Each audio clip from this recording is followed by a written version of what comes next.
Good evening. We're going to call this meeting to order. I would like roll call.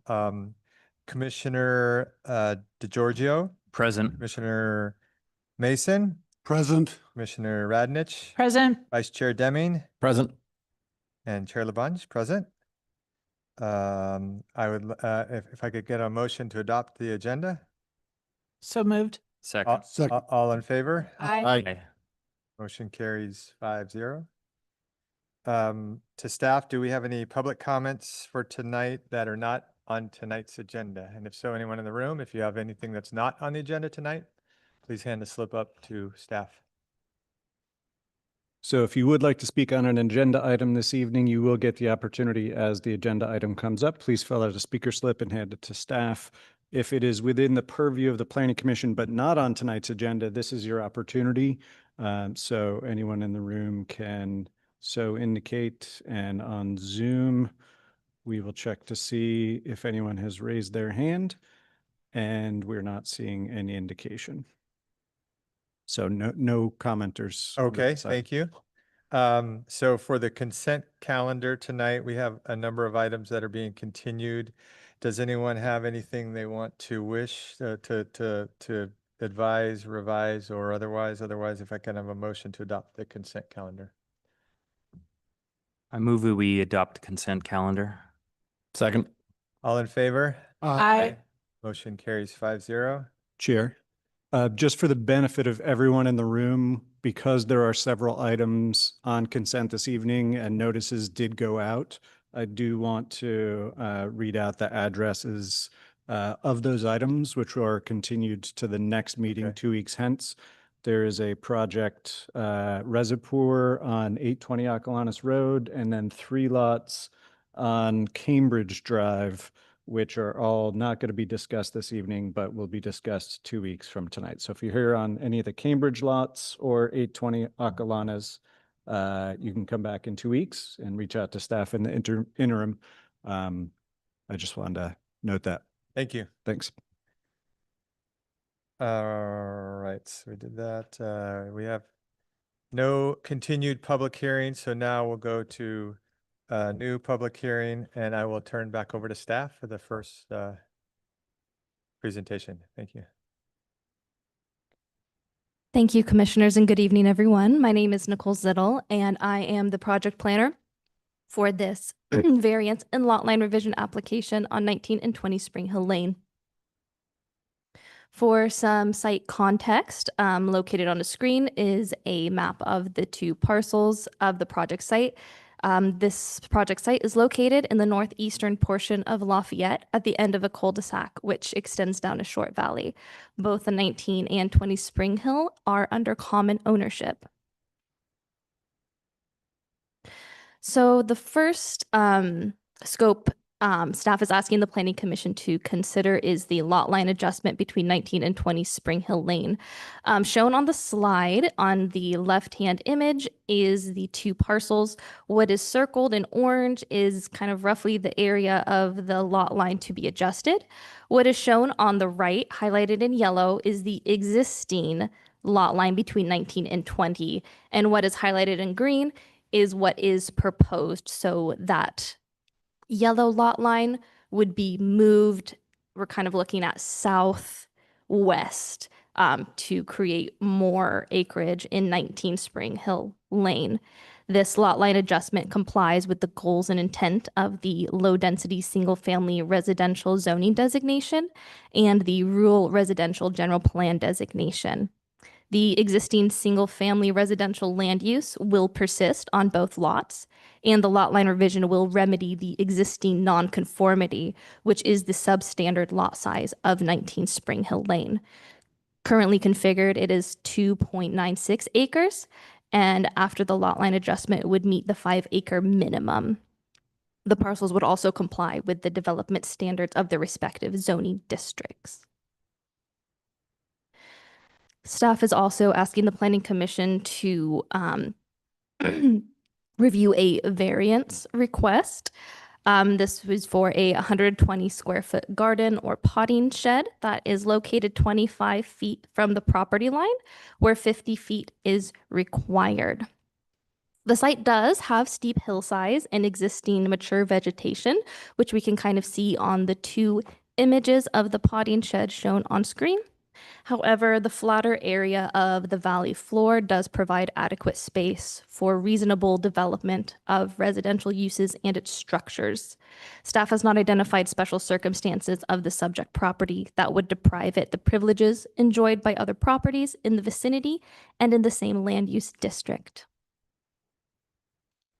Staff recommends that the Planning Commission find the project exempt from CEQA and adopt Planning Commission Resolution 2025-11, denying the variance and approving the lot line adjustment subject to standard conditions.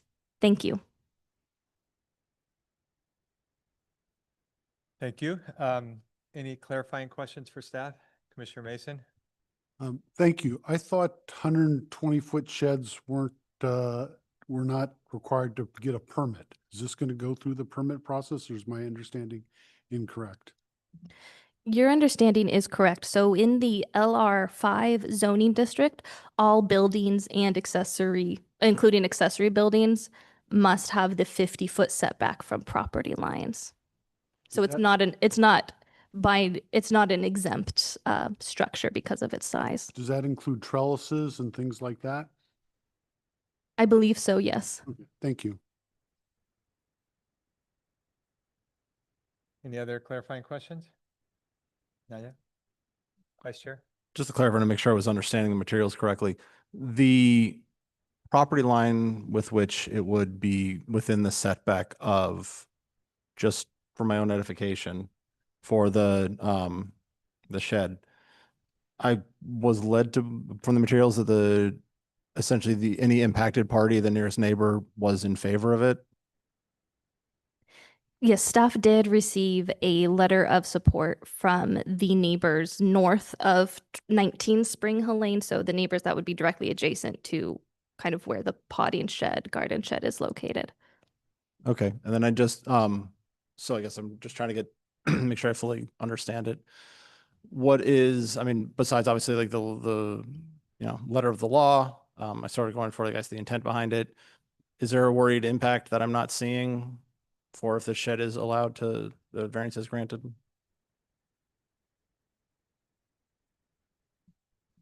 Your question relates to, is there an impact on the neighbors? Essentially, what would be the potential impacts of permitting it for the shed to be constructed outside of the fact that it would not be permitted by the letter of the law?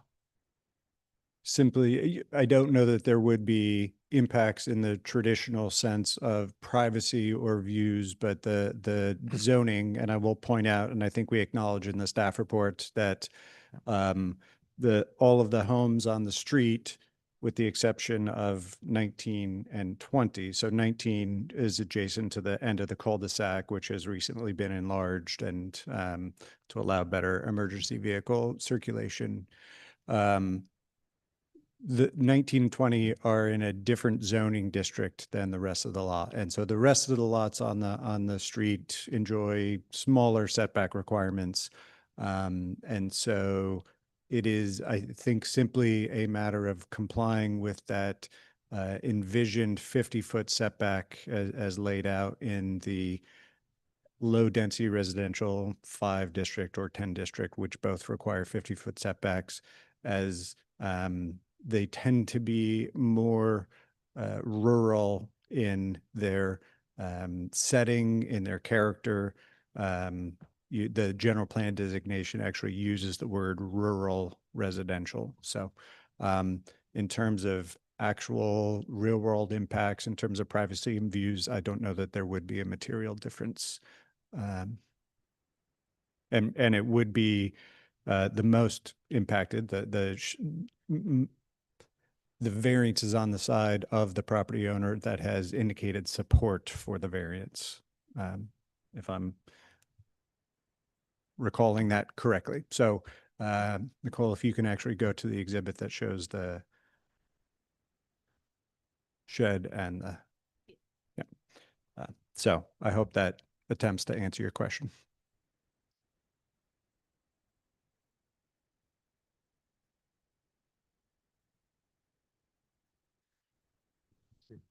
Are you good? Chair? Go ahead. Is this an appropriate time to ask questions about the public comments that were received, or should we do that after the presentation, any other further I think, presentations? I think we should ask questions that are asking staff to clarify any questions we have about their staff report. I think that would wait. Okay. Yeah. Any other clarifying?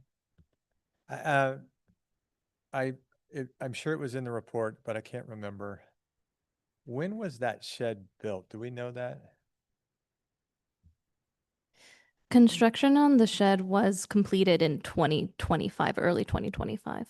So when they built it, did they know they were not abiding by the setback? I mean, I'm assuming they did, but I want to be clear here so I know. The applicant will present, and I think that's a great question to ask. direct to Okay. them. All right. Any other questions? All right. Thank you, staff. With that, the applicant, if you would please come up, just introduce yourself, and you have 3 minutes. Up to 10 minutes 10 to minutes. present. All right.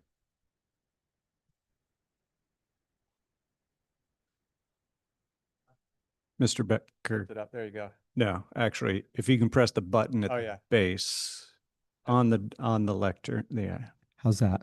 much better. Great. Thank you. My name is Mark Becker. I'm the project designer.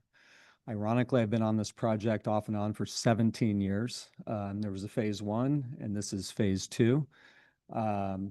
We're looking for a lot line adjustment to bring the lot into conformance to be the 5-acre minimum.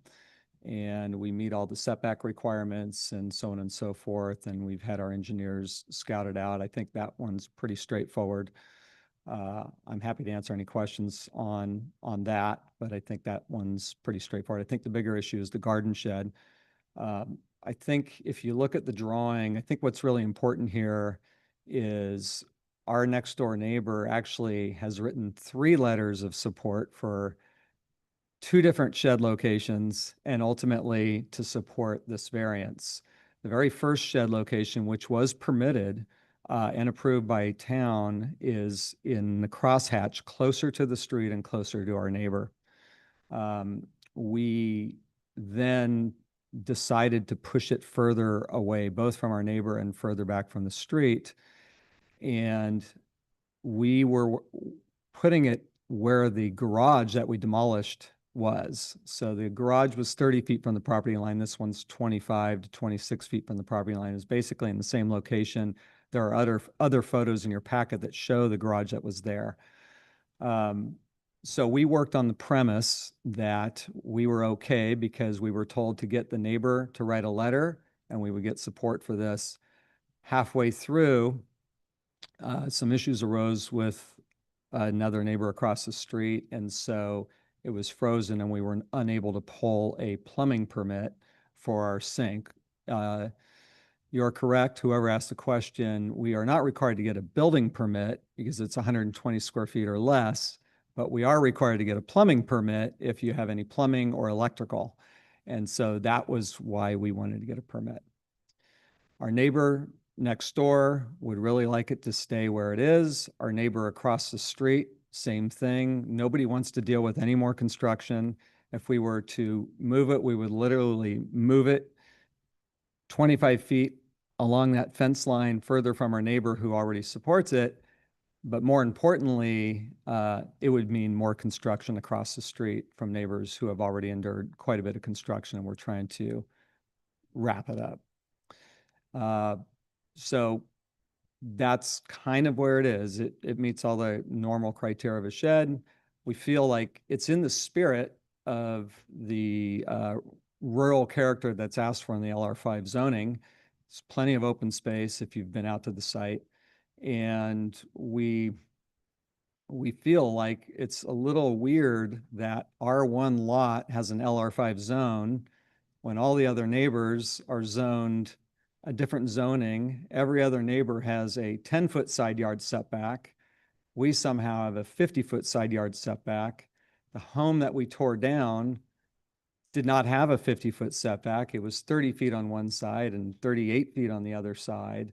And so we just didn't want to go through the headache of a rezone for that. It just didn't seem like it was worth it. And this has all come up after the fact, of course, because we thought we were totally fine when we built it. So I'm happy to answer any questions, but that's basically how we got where we're at. Great, thank you. Just hold on a sec. Let me see if we have questions. Any questions for the applicant? Commissioner Radnich? Thank you. Sure. So, hopefully you can explain if this is LR5 zoning Mhm. and you've been on the project 17 something years. Yeah. How is this lot not 5 acres? Well, there's two lots. So the project I was on was 19, which is further back. We just recently purchased this a few years ago. So the lot in the back is actually zoned LR10, 10-acre minimum. And this was zoned differently.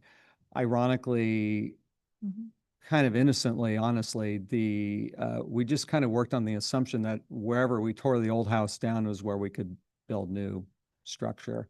And that's kind of where we erred. And it's just been a little bit of a problem ever since. So, did I hear you correctly when you were saying that constructing the shed, you didn't think it would be an issue until you tried to receive the plumbing permit? That's correct. Okay, thanks. Sure. Any other questions? All right, thank you very much. Thank you.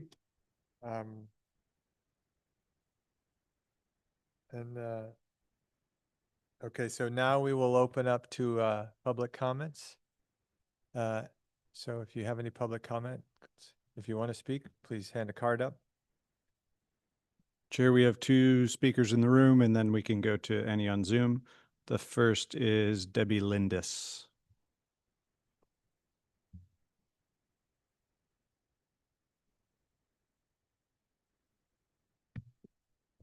Is it on? Can you hear me?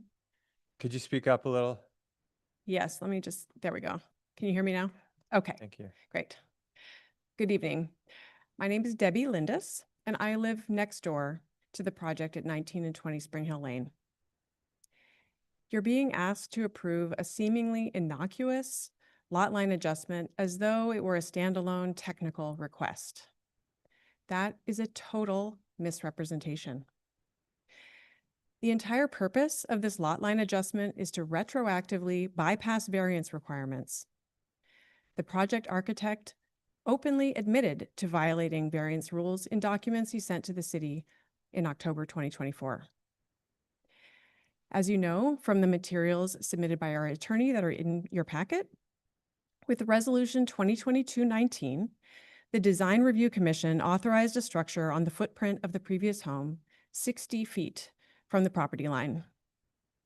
In 2023, city staff allowed the structure to be constructed 27 feet closer to the property line, far within the 50-foot setback. No variance was sought or granted. No public notice, no hearings, no findings. In April 2024, we submitted a formal complaint to this commission about the illegal structure and numerous other illegal aspects of this project. We got zero response from the city, zero action to investigate, zero enforcement of city ordinances. Instead, the property owners and their architect colluded with city staff to adjust the lot line to evade zoning laws they had violated. My family has endured over 2.5 years of industrial scale construction surrounding our home. A barn-like structure with a rusted tin roof looms over my driveway. Joy rides on the illegal hillside train track have begun. Construction inside the illegal tunnel continues.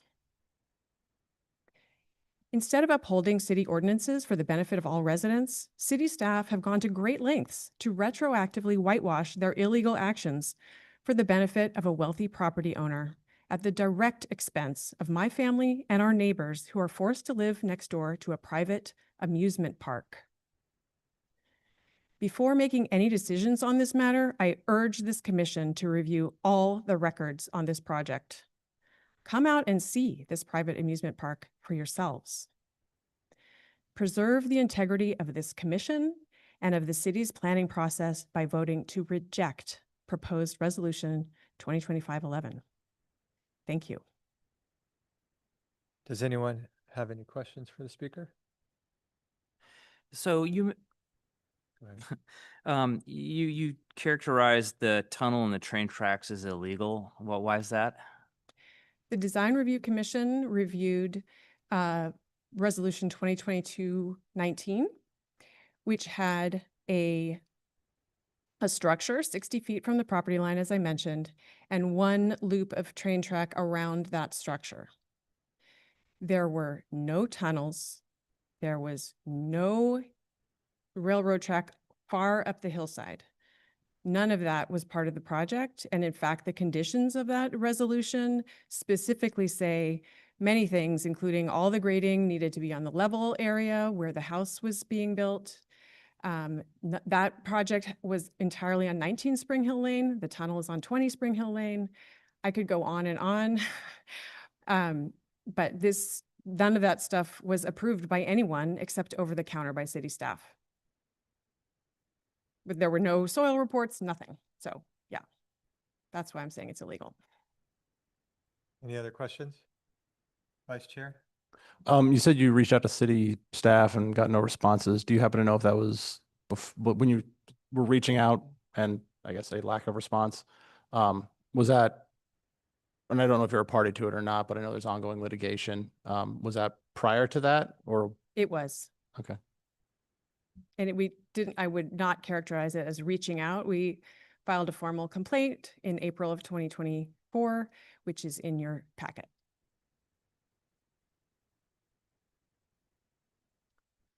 Anyone else? All right, thank you very much. Thank you. Next speaker. The next speaker is Michael Hoffman. Thank you. In December 2022, the owners promised the city and the public they would build a single-family home that was 60 feet away from our property. And as express conditions of approval by the city, the resolution requires a single-family home and it requires it to be 60 feet away. Why? Because they can't demolish a single-family home without replacing it with another one, and they couldn't violate the setback rule. It was just plain as day. It's all throughout the resolution, and these are express conditions. Now here, a glaring omission from the staff report is the admitted fact that they built this structure illegally. They know it, they admit it. And when we complained to this commission, not reach out, phone call, written complaint to this commission, to the city attorney, to Mr. Wolf, I don't know if this commission got it. I hope you didn't, because if you did, you just sat on it and did nothing in the face of all of these violations. Absolutely nothing. Or he hid it from you. One of the two.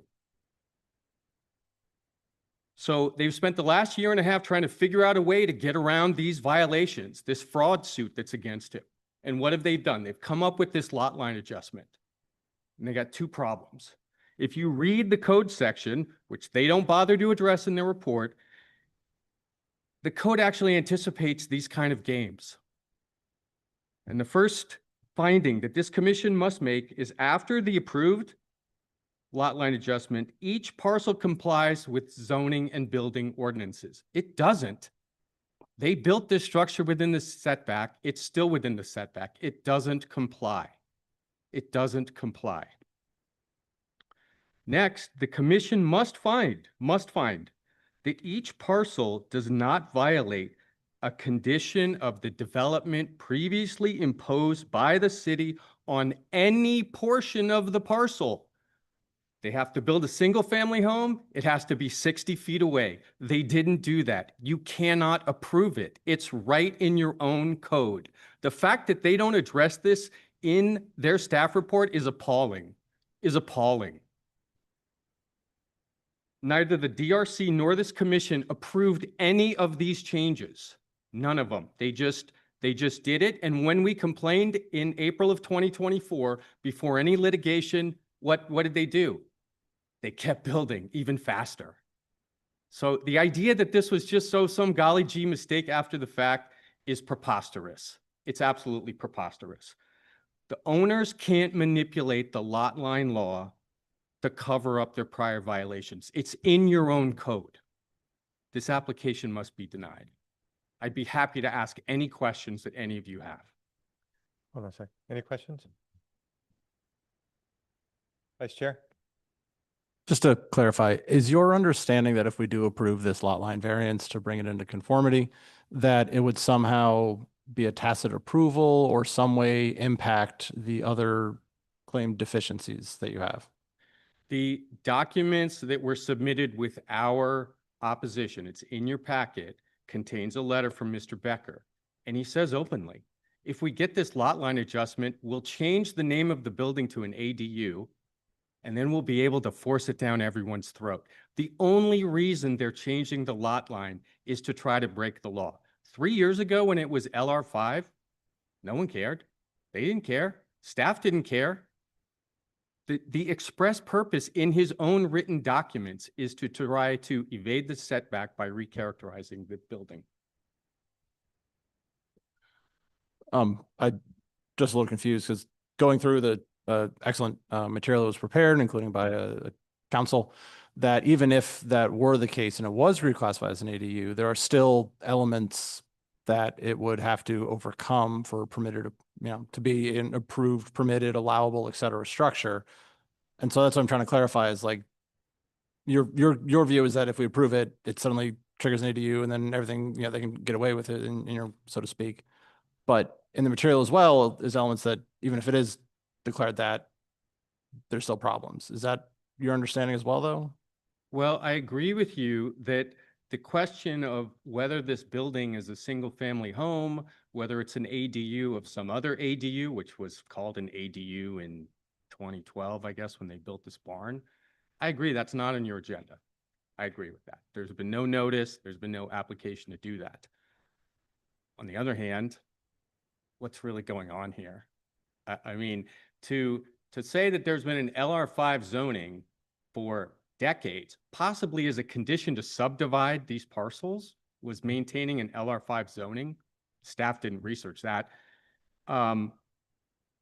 We don't know, but what we do know is that the applicants believe this is some toehold to violate the setback rules, evade the variance statutes, and a variety of other methods to get out from under this. And the people who are affected by it are us. This thing is now built up 10 feet off the ground. It's bumped up against the property line. It's not built on the prior footprint as he suggested. You should come out and look at it, please. I have a question. Thank you for your letters, both of your letters.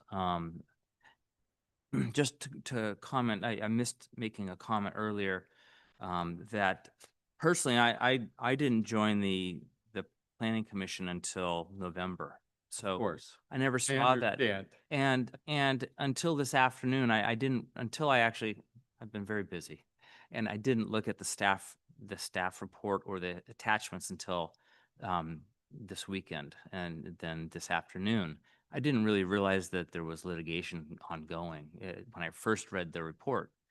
And so that aside, the way you're from your house now, I think I read in one of the letters, it said that the towers over your house, it's got an angled roof. I did go out there, by the way, and I couldn't see anything, basically from the street. There's not a lot to be seen. But from your perspective at your house, are you saying that you can see their windows and that they can see into your yard or into your house?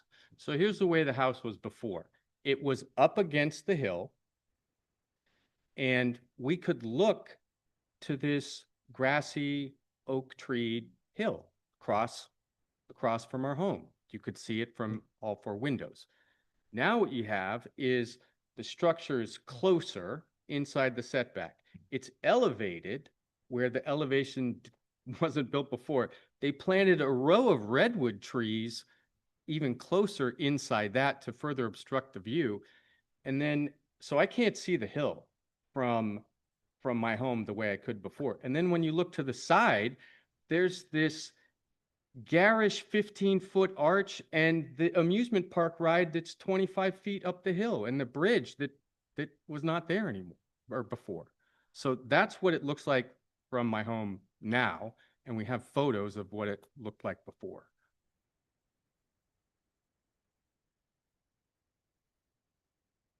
Any other questions?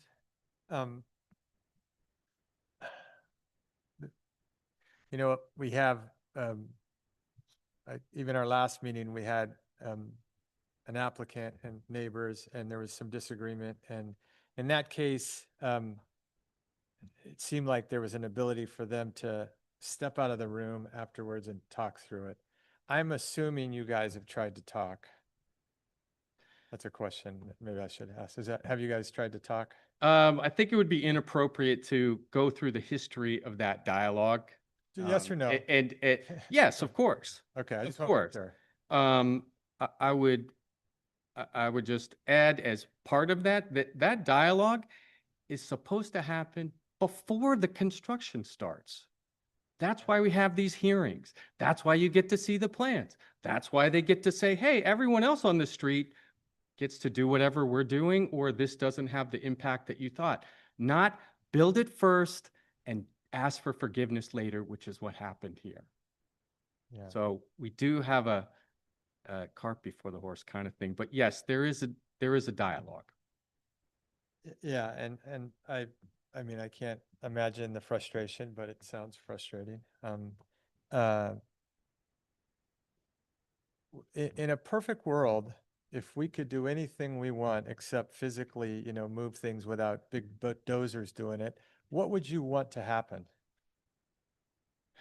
Well, so right now, I worry that ship has sailed.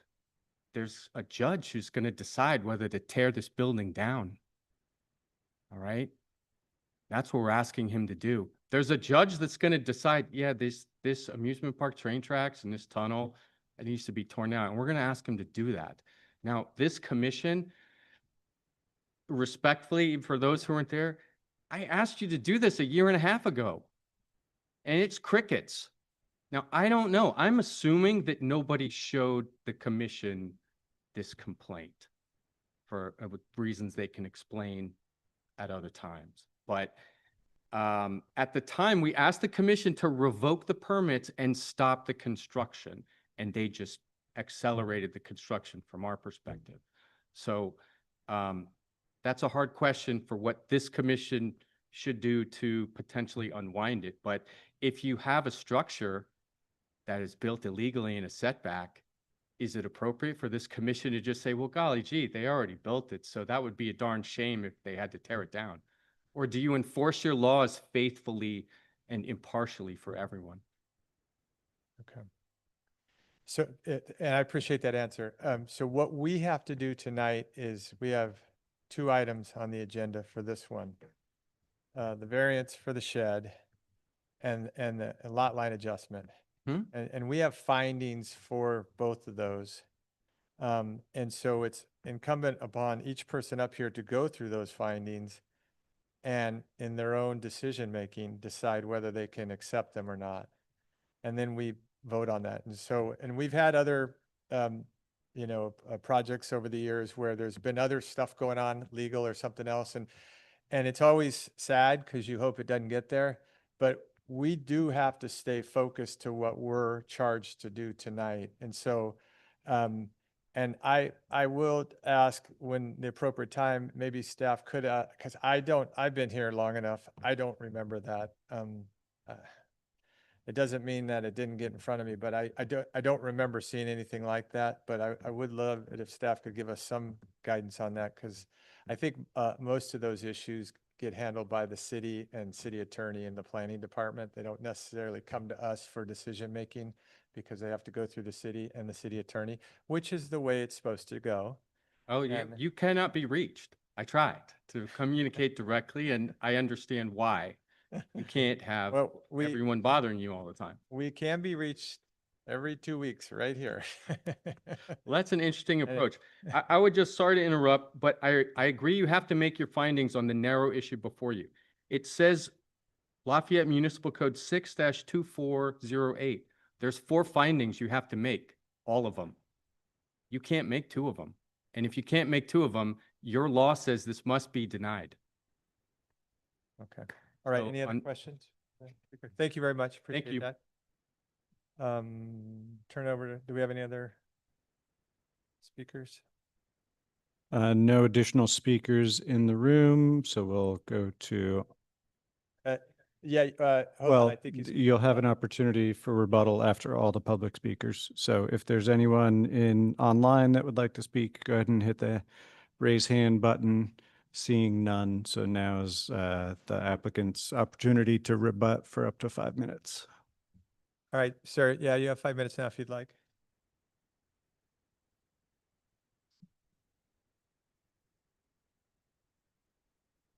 Well, I've been doing this for a very long time, 45 years. I have never been accused of any wrongdoing, and I'm personally insulted today, and I have been. As soon as I heard there was an issue with the neighbor, I reached out, and they procrastinated and wanted a bunch of other things before they would meet with me. I finally got a meeting, and it lasted for about 2 minutes. And all I heard was, I just want process. So here we are. We are doing process. The structure we tore down was 3,000 square feet, 38 feet from one property line next to them, 30 feet from my other neighbor's property line. It was 3,000 square feet with a 4,000 square foot garage. The house that was approved was not 60 feet from their property line. It was 50 feet from the side property line. Factoring in the easement area of 20 feet, it was technically 30 feet from that.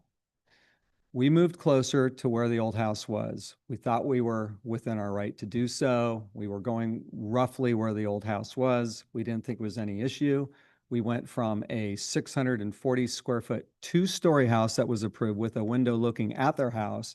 We scaled it down to a mere 400 square foot small structure. Everything, this is just a fraction of the permits I have for this project. Soils reports, permits, every aspect of this project, with exception to the shed that we're trying to get a plumbing permit for, has been permitted and finalized. We're very frustrated with this process. As far as the lot line adjustment, it is absolutely to bring it into compliance. By bringing it into compliance, what we are able to do is correct a situation that was brought to our attention. We thought we were okay with the building. We permitted it as such, but clearly, once it became light that we needed to be 50 feet, we're going, well, we can go for a variance, or we can realign the property lines and make this all work. And that's exactly what we're doing. It's clear as day. It's in our report. We're calling it an ADU. What we want to do is realign property line, make it an LR5, make it 5-acre minimum.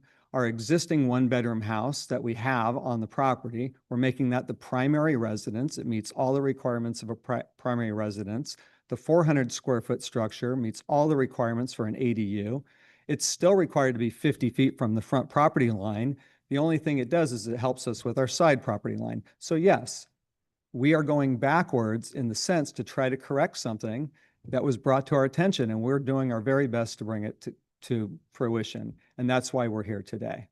And so the lot line adjustment we're proposing meets every single requirement, meets the minimum setback requirements, meets the minimum size requirements, and it helps cure a situation that we're in that we're trying to correct.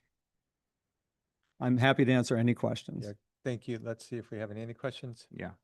So please help me understand this concept of an ADU. So the new structure that was built. Yep. That has, I guess, a little pool near there, right next Yes. to it, right? If you characterize that as an ADU, that implies that there's another building on the property already. Mm-hmm. Okay. I think I heard from the other party that if you tear down a house, you have to replace it with another house. But do you know if that's the case, or should I address that to No, staff that is the later? case. So on 20 Spring Hill, the lot in discussion, we tore a house down Uh-huh. and we proposed this new house. But that's on the other lot, right? That's right next door to the Hoffman's property. No, that's on the lot in discussion that we're talking about right now, that has the shed and it has the 400 square foot structure. The 400 square foot structure, believe it or not, is considered a single family home because it has a bedroom, a little kitchen, and a bathroom. And so we didn't want to do that. We just wanted a pool house initially, but we were told it had to be a 1-bedroom house. So we designed it with a bedroom and a kitchen. So we built it, we permitted it, we went through the whole process. And ironically, what's really interesting is we had story polls of this structure up for 3 months and we heard nothing from our neighbors, not a peep. We didn't hear anything until this building was already built, not a single word. And so we just don't, all we're trying to do right now is just do the right thing. And at this point, doing the right thing is to try and correct this setback issue. And the best way to do it is to categorize it, recategorize it from a 1-bedroom house to an ADU. And by capturing the other 1-bedroom house we have on the property, that becomes the primary residence. And they're both architecturally compatible and it meets all the standards. So what I'm asking for is a condition of approval for the lot line adjustment, knowing that we need to make this an ADU, then everything meets all the proper guidelines for an LR5. Go ahead. Any other questions? Great, thank you very much. Thank you. I appreciate it. All right, now we're going to bring it back to commission and discuss. Commissioner Mason? Well, this is an odd one. I mean, given the fact that we're normally arguing about 8,000 square foot homes looking down over the neighbors and stuff like that, you know, we're talking about, you know, what, 1,500 square feet total of between two structures and a 120-foot gardening shed. You know, we've dealt with a lot worse or harder things and that'll add a lot more imposition on neighbors, and that's just part of Lafayette. And so I can support the lot line adjustment.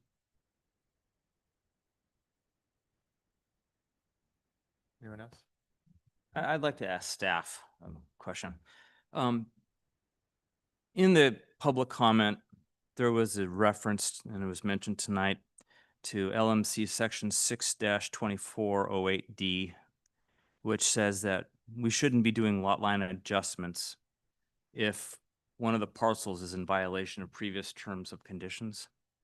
That's what I got out of it. Now, honestly, I only started looking at this afternoon, right? So I might be completely mischaracterizing this, but that's what I got out of one of the letters.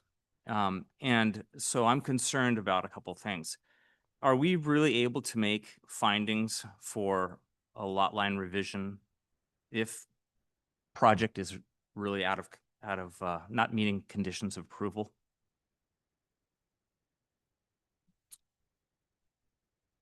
What condition of approval would the proposed lot line revision not comply with? Well, yeah. I think staff is not aware of any. I know that it's been suggested that the prior approval, which had conditions attached to it, is not what was built, but that doesn't forestall any future conforming compliant action. So what I think what you heard from the applicant was they were made aware of a shortcoming, something that needed to be fixed and remedied, and they're bringing forward a proposal to remedy that through and to bring into conformance two things which are currently non-conforming, those being the size of 19 Spring Hill, which is non-conforming to the zoning and would conform if the lot line revision is approved, and the setback for the tiny structure, the 454 square foot unit, that would be brought into compliance with the setbacks as an ADU, which under state law, an existing structure with zero setback can be made into an ADU. But if it is a new structure, it would have to meet a minimum 4-foot setback. So a new ADU could be constructed on a property in the city with a 4-foot side yard setback. This is proposed in the realm of 30 feet. I mean, it's an existing structure. So the proposal is to remedy those two nonconformities via this proposal, the lot line revision, and staff is unaware of any condition that this would violate. I don't believe that the condition of approval of the design review that was approved in 22, I believe, committed the property owner to making no further proposals to bring things into conformance or change from what was previously approved. They brought forward changes to staff, and yes, we approved them, deeming them to be consistent with the prior approval. Not exactly the same, but consistent with the overall spirit of what was approved. You heard testimony that the prior approval was a taller, 2-story, bigger project, and it got reduced to 1-story and smaller, albeit closer. We believed it still to be conforming with respect to the setback. So equated the impacts of those two as being functionally the same. So we're not aware of any condition that it would violate. But if there were a condition that it were to violate, then no, we would not be recommending the commission approve the lot line revision.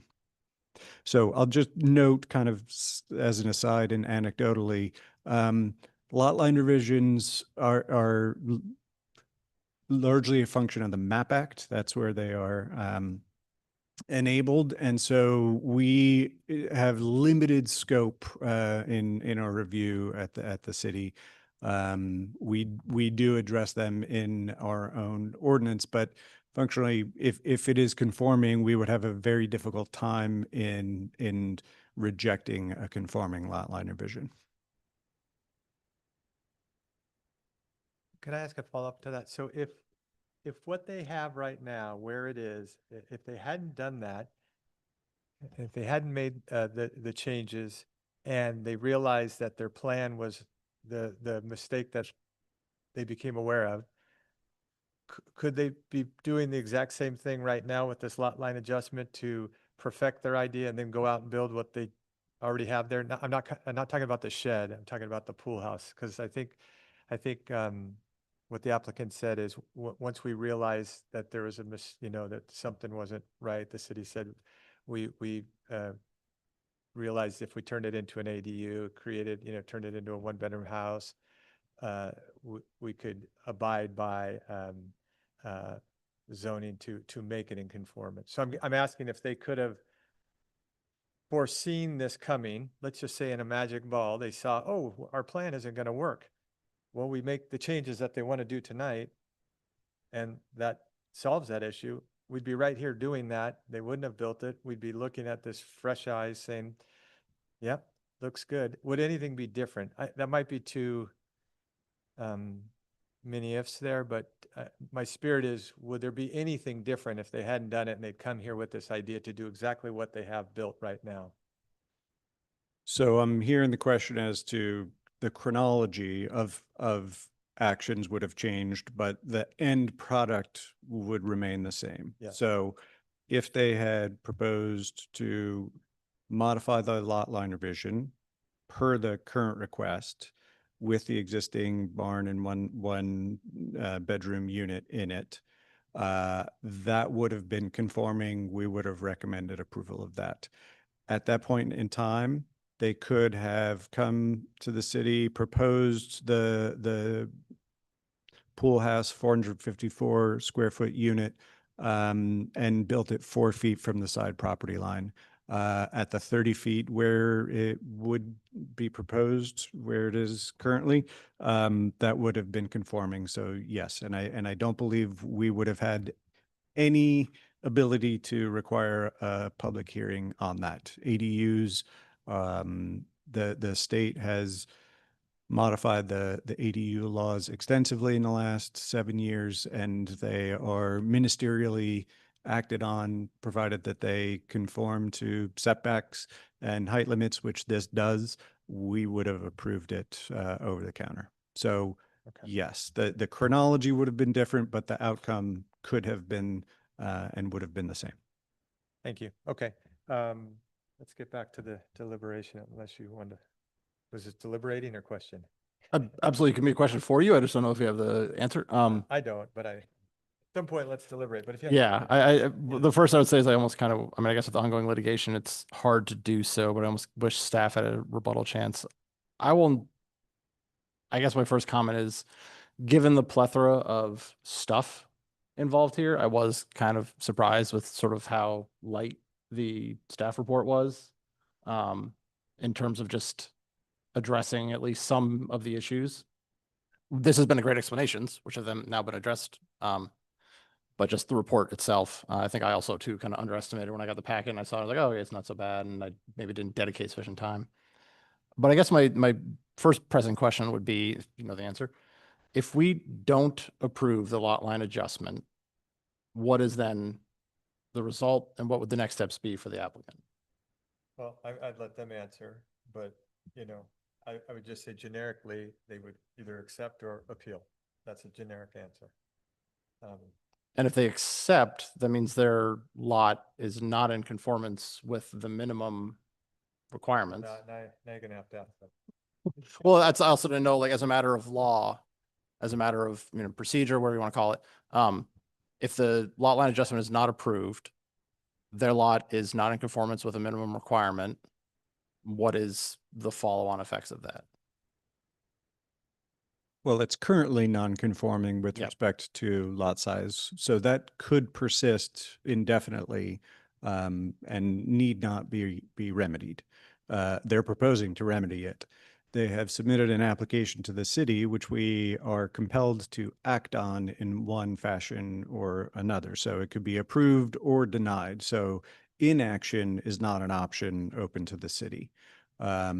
So if it were to be denied, we would need to articulate why the lot line revision is being denied, and then they would have the right to appeal that to the city council. Okay, but there wouldn't be any sort of restrictions on the property, restrictions on the owner, your lot is not, because essentially if they didn't own the adjacent property, they couldn't obviously, adjust the lot line to make it conforming. And so that's what I was kind of starting with, is like just trying to get a better understanding of, if we do deny that lot line adjustment, what's the impact? And it sounds like it's essentially just a status quo currently. It wouldn't necessarily impact any of the other claims. Or am I misunderstanding? I mean, I think if we go hypotheticals for them not having the other lot, I think we're getting a little off base. I think we really should focus on, and please keep asking if I'm not, but I want to redirect us to, we have, let me pull it up. We have right in front of us findings, and so maybe we should talk about the findings, and if we have troubles with them, let's discuss that, because Okay. that's really what Well- we have to say yay or nay on. I think that's what I was actually trying to get to, was part of the findings is, as noted, making sure that if it is approved, the new lot is in conformity. And I just from my own, thought process is, if we don't approve it, it's the same scenario. And so approving it at least helps alleviate one of potentially many items, but it's at least one item off the list. And if we don't, I just wanted to check to see, like, is that going to make it better or worse? Well, Well, can I share my please. thoughts? So what I did, so it sounds like we're starting with the lot line adjustment and then we'll talk about the shed. I've reviewed the staff report. I've reviewed all of the material that's come to the planning commission. And I've reviewed the findings that we need to make as a planning commissioner for the findings for a lot line adjustment. So this is in the staff report, page 3. I personally can make the findings for the lot line revision. So it's 1, 2, 3, 4 findings that we would need to make. So I will just start there. Yeah. Good.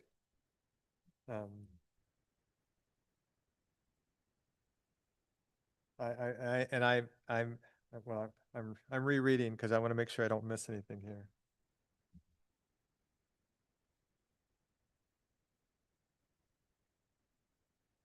But if anyone has anything, don't let me stop you from saying something.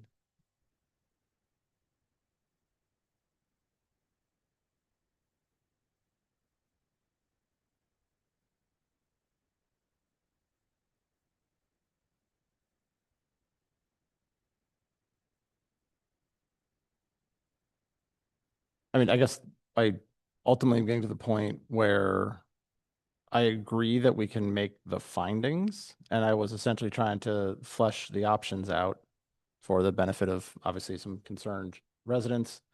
And my purely personal, not at all representative of this lovely town and on any litigation, but that this would not have an impact on any potential ongoing litigation or any of the other potential deficiencies. That I think that's what I was trying to fully discuss. That if, whether we approve it or not, the property will still be in existence. There may still be the other problems. Approving it does not impact those. And that was, I want to make sure I was clarifying my understanding on.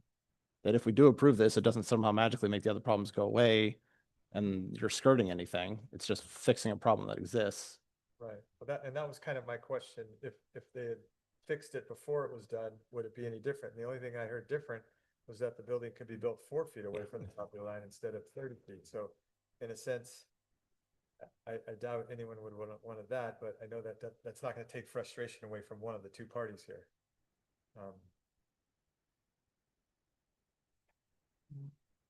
So at this point, typically I ask for a motion because you either have questions, you say what you can do or can't do, or we vote.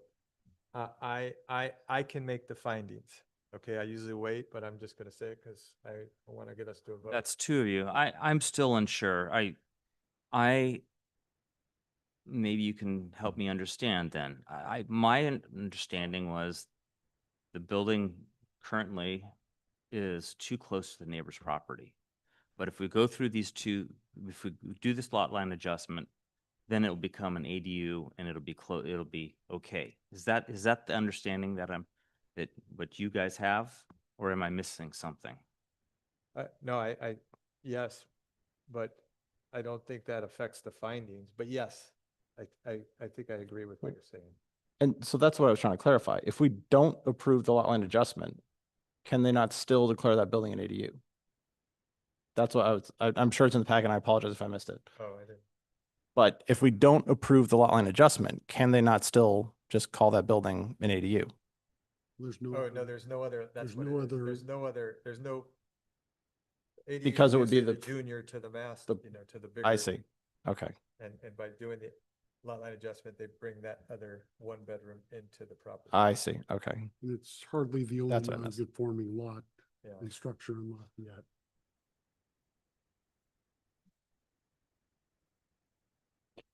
And just anecdotally, there are applicants who seek to build the ADU first on their property so that they can live there while the main house is being built.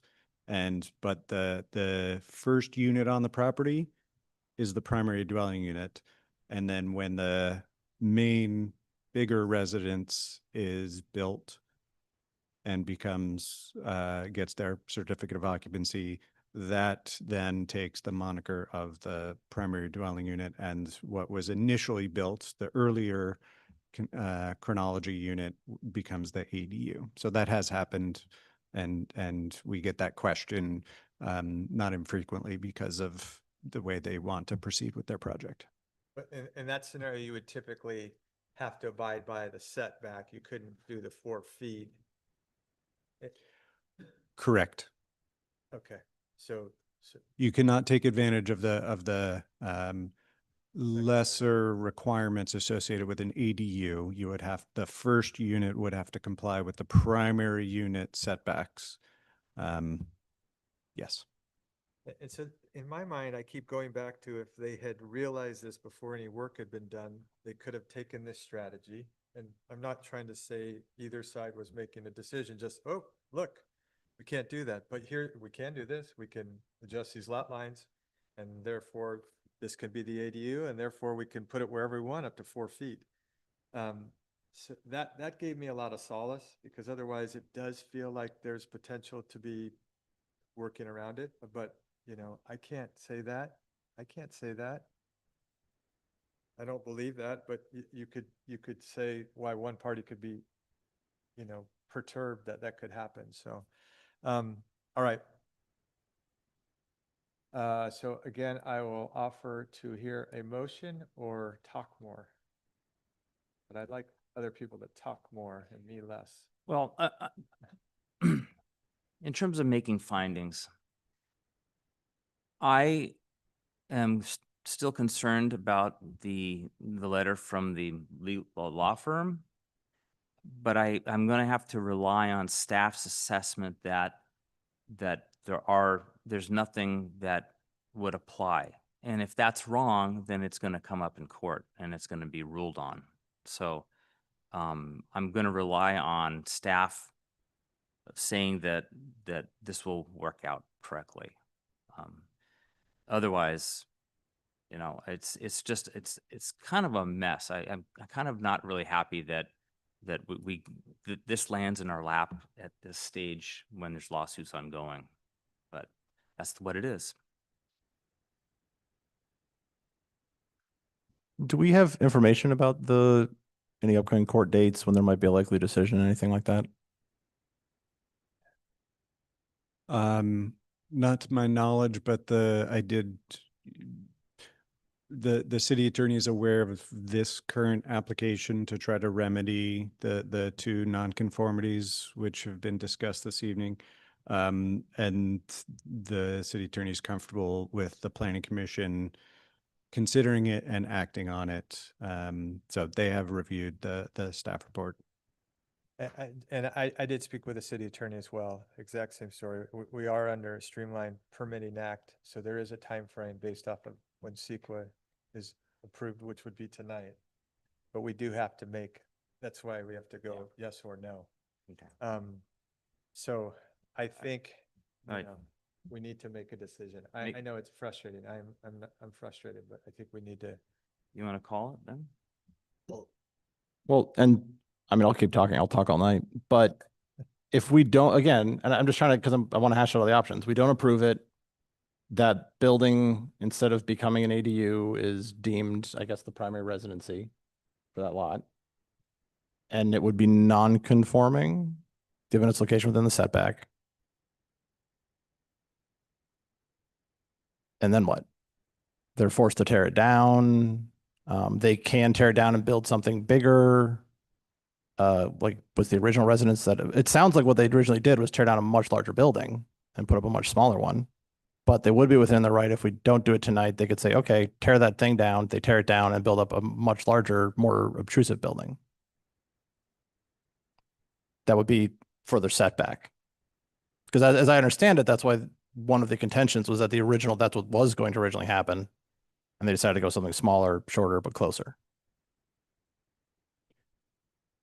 The DRC approved a taller, larger structure, which subsequent to the DRC approval, the applicant came to staff with changes to make it shorter and smaller and a little bit closer to the property line.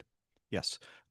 So it could be torn down. That would address the substandard setback. If they pursued a rezoning to be just like everybody else, all the other properties on the street, that could also be a remedy to the matter. The subject lot line revision could also address it. They could come back with, if were they to demolish it, they could submit an application to build a larger structure for sure. Arguably meeting the 50-foot setback, or if they pursue a variance is another option to pursue. So there are other options to pursue. I think that well, you heard what they said.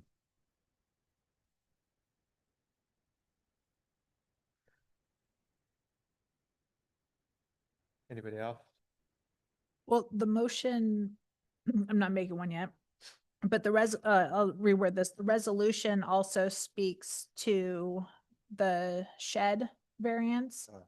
Is that something we want to also discuss? Sure. Yeah, that's true.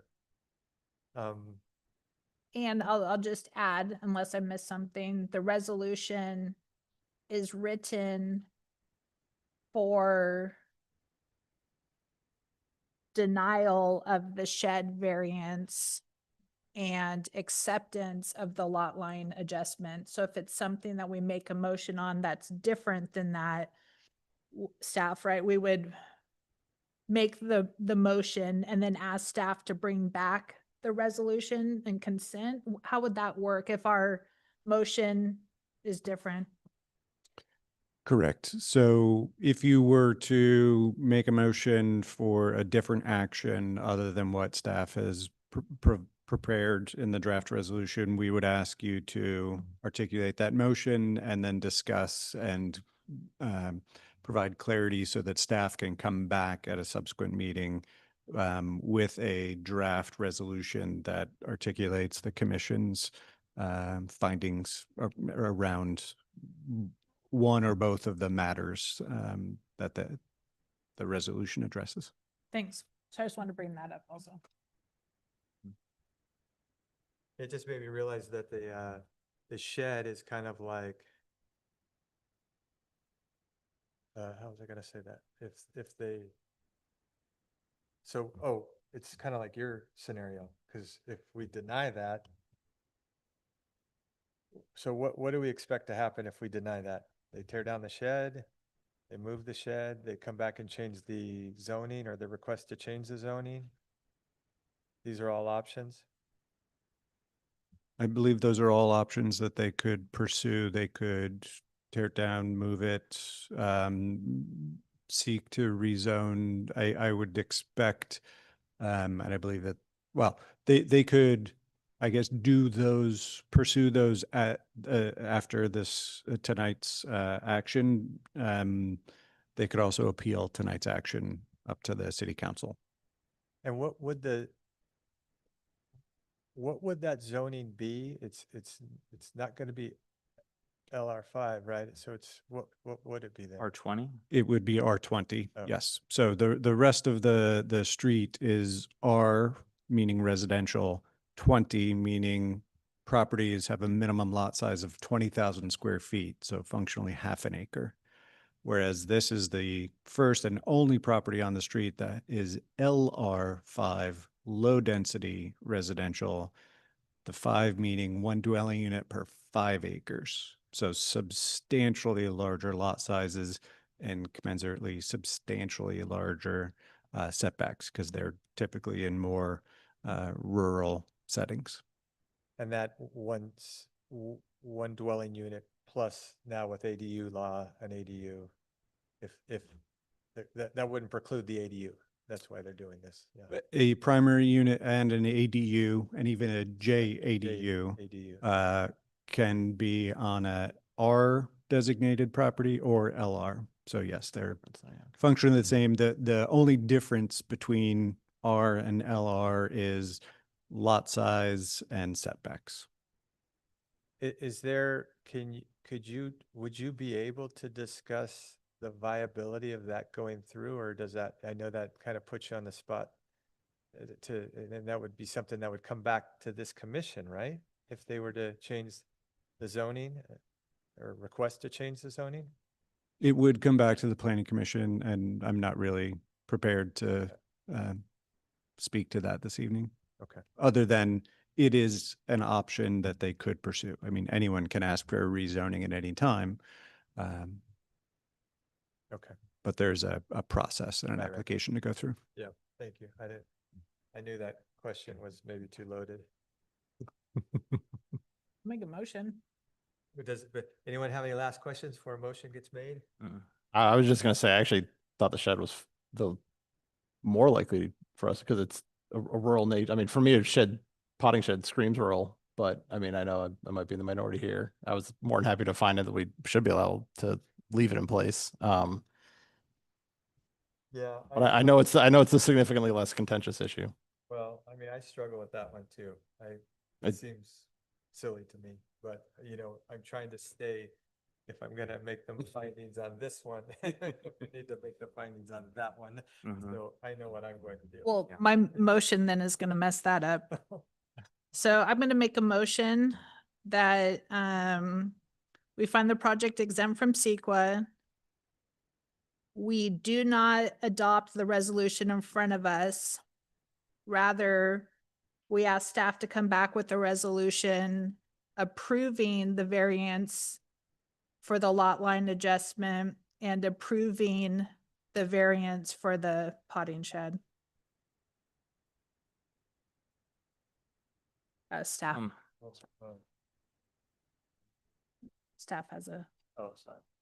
We heard the motion to include a variance for the lot line revision. oh, okay, I said that wrong, excuse me. So would you mind restating? Yeah, I definitely said that wrong. I'm revising my motion. And it would be that we ask staff to bring back a new resolution. In the resolution, we would approve the lot line adjustment and we would approve the variance for the potting shed. Could I make a friendly adder to it? That we also include this resolution too with that one, which, just so we have both available, which would mean approve the lot line adjustment and deny. I just like to have both of them so we can resolve it once and for all at our next meeting. Would you be okay with that? I'm not opposed to that, but I think what I was intending is that we would all, through this motion, we would all, by voting on what I'm proposing, we'd all be on the same page that that's what we were planning on approving. Rather than discussing it Gotcha. again next. So say no, and then we'll vote on that, and if we get there, we get there. So we're not gonna amend it. Is that right? And that's fine. Correct. Okay. Not in my version. Not your, okay, do we have a second? Sorry, wait, what? I'm I'm confused with what's going on. Okay, my motion is, if you look at tonight's resolution, staff is recommending denial of the potting shed variance and approval of the lot line adjustment. In my amendment to that, I'd be asking staff to come back with a resolution that is still approving the lot line adjustment, but instead of denying the potting shed variance, it would be approving the potting shed variance. And so you're saying that we would vote no on the current one because that denies the shed, and you would like to approve it. We're not, under mine, we wouldn't be voting yes or no on the current. Yeah. We'd be voting yes or no on Have what it. I'm proposing. Yes. Staff. So you could, your motion could include continue to the next meeting and direct staff to bring back a resolution which approves the lot line revision and approves the variance. Thank you. I will revise my motion and ask staff to please bring back to the next meeting on the November 17th, a resolution to approve the lot line adjustment and approve the variance request for the potting shed. And just point of clarification, so regardless of how we vote on this, we still will be voting on that next meeting. Got it. And I'm saying that for myself because I'm not necessarily 100% down with that, but but we still will be voting for a resolution at the next meeting.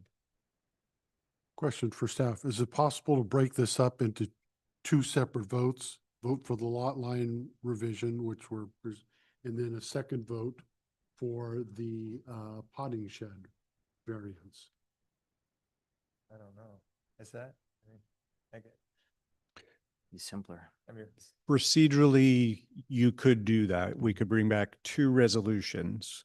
I think by your action tonight, whatever action that turns out to be, you would be so indicating, and we had brought a yes and a no, functionally a yes to the lot, an approval for the lot line revision and a denial for the variance. Whatever your direction is to us, we can bring new resolution back, or the new resolution and this original, or we could bring back two separate resolutions, but functionally it's 6 of one, half dozen of another. But yes, you could do that. Thank you. Chair, my opinion is I'd like to have separate items because I don't feel that we fully discussed why they're deserving of a variance on the shed. okay, so you want the two. Two separate, yeah.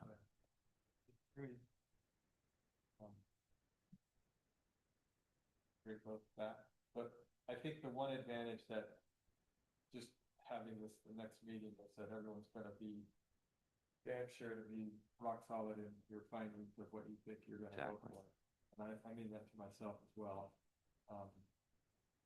And give us all a chance to be a little more in depth with what we have in front of us, which I don't think is bad, because this is a very nuanced project. What do you think? So I don't think that's bad. I just will share that by my motion, you can see how I feel. Mhm. Mhm. So someone's welcome to make a second or not, or make a new motion. So just point of clarification, I think I might have misheard you a ways back. Was there a time clock we had for this approval or not? Yeah, I believe we have 60 days from the CEQA action, Okay, I believe. okay. But so So we're we not- wouldn't, okay, I misunderstood. All right, I didn't hear a second. I'll second Wait, seconding what? Commissioner Radnich's motion. But your motion was, you wanted to have it separated. That's not her motion. No, the question was, could we separate? Oh, It's the same effect of what, okay. Okay, so I'm going to clarify what we're going to vote on. So right now we're voting to bring to the next meeting a resolution that exempts CEQA, adopts whatever the resolution is called, approving the variance for the shed and approving the lot line adjustment. I'm just going to do a roll call vote. Commission, and not to put anyone on the spot, but I'm going to start over there. Commissioner DeGiorgio? No. DeGiorgio? No? So no to, I want them split, so. okay. Commissioner Radnich? Aye. Commissioner Mason? I, Vice Chair Deming? Aye. Oh, man. Guys, I'm thinking this. I would like them split, so I'm going to vote no. Okay. So now that motion didn't pass. 3-2. It did pass. It did? Did Wait, pass. oh, I'm Did sorry. 3 in favor. Yeah. Oh, I'm sorry. Well, It did pass. here, I thought I was the deciding vote. I wasn't. Okay, never mind. Well, at least you know I'm honest in how I voted. You'd assume, all right. fair enough, you'd assumed I'd make it more complicated. Fair enough. All right. Motion has passed. And applicant has, No action. yeah, no action. And Oh, there's no no- opportunities okay. at this point, except to come back in 2 weeks when the matter will be ruled on. thank you. Well, discussed. You have options open to you at the next meeting as well. All right, thank you. We But need- the matter is continued to 2 weeks from today. Yes, matters continued from 2 weeks from today. So And all it of you, carries 3-2. sorry, by that- 3-2, yes, yep. sorry. Thank you. Sorry, I can't count. I'm a little stressed right now. All right, thank you. We're doing fine on time, so why don't we go to our second, let me look at my agenda real quick. Yeah, I just want to make sure so can we go on to 7B? I'll turn that over to staff. Thank you. Just give me 1 second while I transfer slides. Thank you.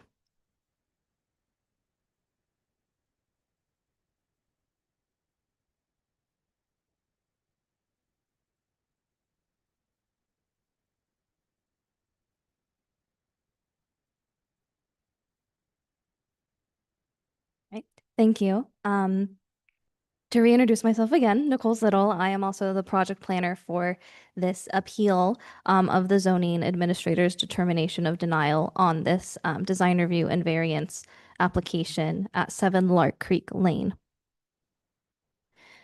For some site context, again, located on the screen, this project site is located again in the northeastern portion of Lafayette at the end of Lark Creek Lane, which is a private drive.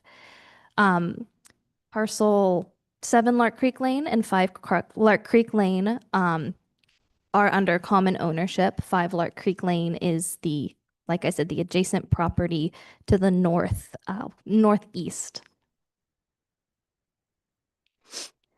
The zoning administrator considered the variance request on February 6, 2025, and denied the request as the findings for a variance could not be made. This property, 7 Lark Creek Lane, is typical of the R20 zoning district in that it's similar in size, shape, and topography, relatively flat and unconstrained. As part of the variance request, the existing barn does encroach into the required 15-foot side yard setback, and this encroachment is due to the original siting of the structure, not site constraints. In staff and the zoning administrator's analysis of the application, there are no special circumstances that exist to justify a variance. Granting it would be a special privilege not afforded to other R20 properties. Other properties in the zoning district do meet the setback requirements, and approving this variance would conflict with the zoning code's intent. So while the residential use does align with the general plan, the variance conflicts with the purpose of the setback standards, namely building separation, privacy, and neighborhood character. Hence, staff's recommendation is the Planning Commission find the project exempt from CEQA and adopt Planning Commission Resolution 2025-13, denying the appeal and upholding the zoning administrator's denial of the application. Thank you.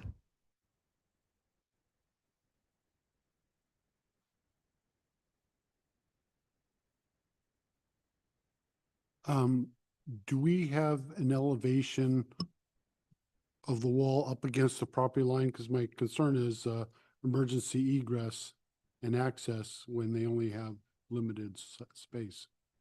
Yes, let me pull that up. As part of the process of this item going before the zoning administrator, it was referred to the fire district, and extensive conversation with the fire district was had to determine whether, adequate access was possible.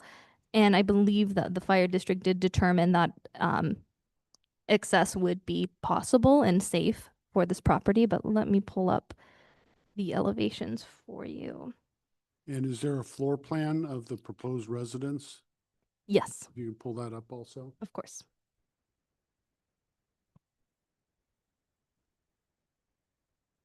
Okay, so first, what's shown on screen is the proposed floor plan. Looking here, this is the first story, so bedroom, living area, dining, office, laundry facilities. The second story would be a loft area. And this would just be open to below on the first story. I'll also pull up the elevations. So just for some context, existing elevations of what currently exists on the property and above is what is proposed. So we'll pull up the elevation that is showing what is facing the what is closest to the existing property line, which is this northeast elevation. And they have called out the 1 hour fire assembly areas for fire to access via these windows. Okay, thank you. And did you say it's the same ownership for both properties? Correct. Is there a reason why that the ownership couldn't request a lot line adjustment and bring this into something that we'd be okay with? That was an option that the applicants and the property owners could have pursued. What's The- the setback they're required? 15. How far is it between the two buildings? I believe currently it's roughly 15.4 feet. Oh, but it's from property. Yes, so the variance request was for this 1.33 foot distance from the property line because 7 and 5 Lark Creek Lane are separate lots. But they're currently both owned by the same people. Correct. And the people who, because that's under construction right now. This one. Yes. Yeah. Yeah. This is a survey, a previous. So if we go to this is the site plan which shows 5 Lark Creek Lane, with it received an approval to modify the home on 5 Lark Creek Lane.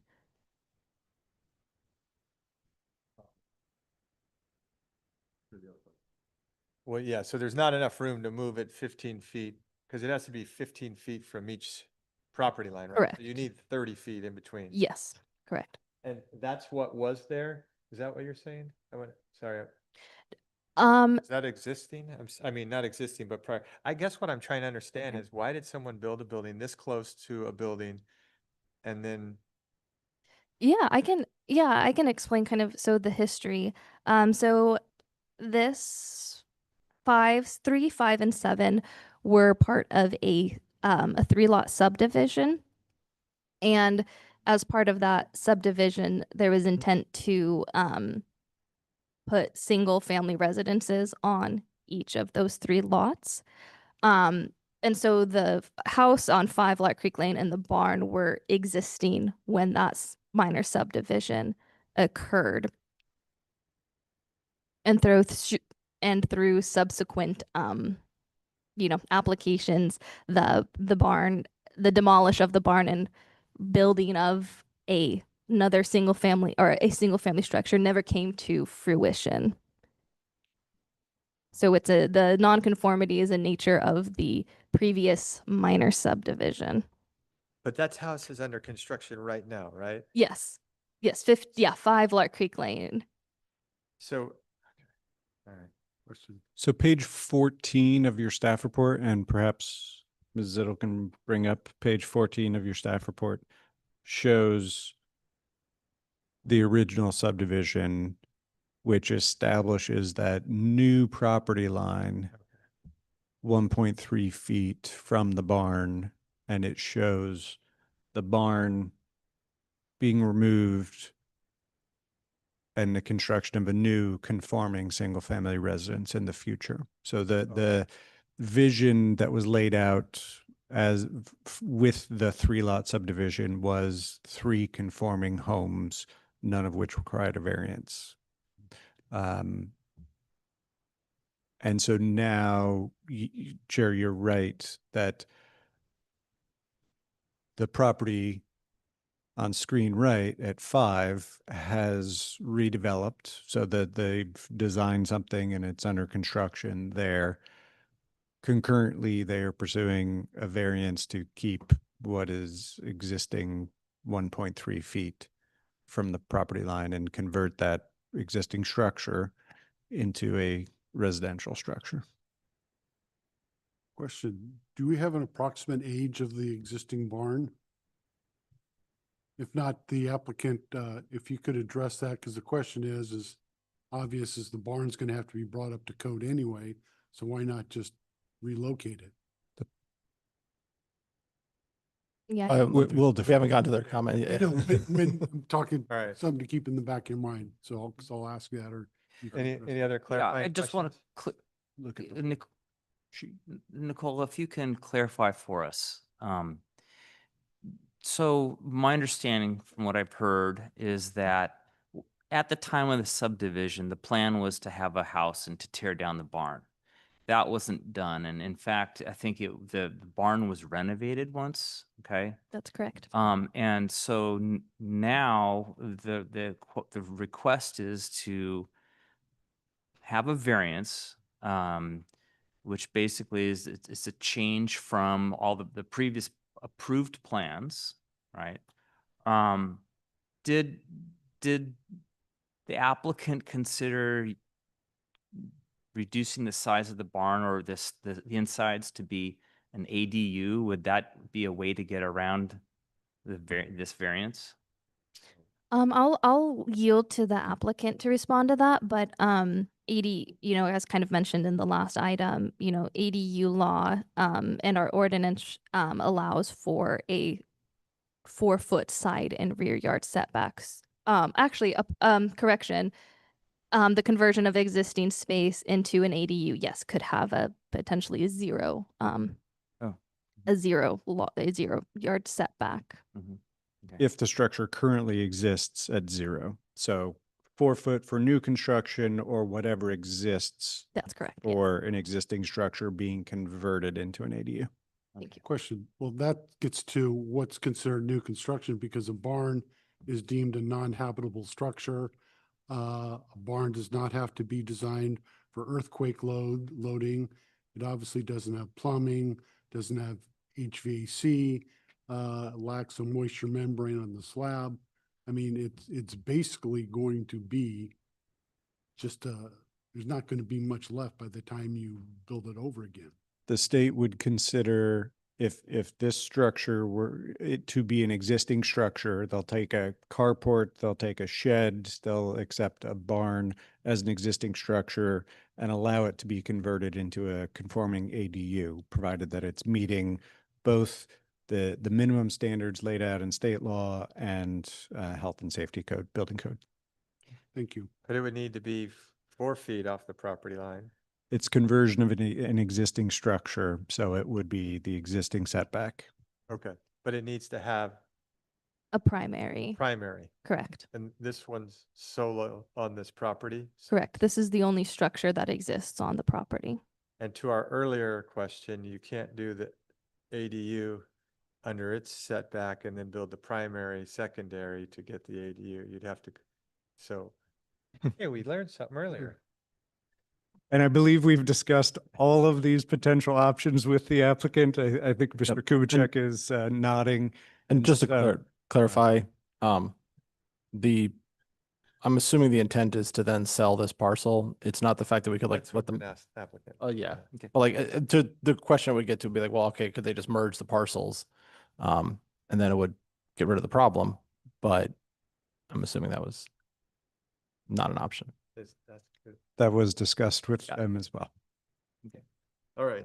Any other clarifying? So just to summarize, the staff said that there's, and did I hear this right? There's no proposed reasons why there should be a variance. Is that the right way to say it? I would say that in looking at the findings in order to, approve or recommend approval for a variance, they could not be made, because I believe it's the first finding, any sort of site constraints, shape, size, topography that would preclude standard development. And this, per the findings, this site has the ability to do that. Now look at B. Okay. Okay. Thank you, staff. If the applicant has someone who wants to speak, come on up. Turn on the microphone, introduce yourself. You're ready. Is that on? I think so. Yeah. Thank you. Thank you. Good evening. My name is Stephen Kubitschek. I'm the designer of the project and the owners of the property are here, Kathy and Tom Wee. And they purchased this property as 2 lots. They asked me to redesign the main house for them and to take the existing barn that exists on the adjacent parcel and convert it into living space for elderly family members. So the house, the barn, the existing barn is a very fine barn. There's nothing wrong with it. It is structurally sound. It has a great foundation. It is well built. It was probably renovated at some point.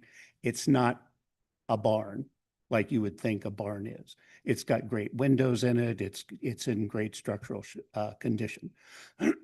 So to take it and convert it into a living space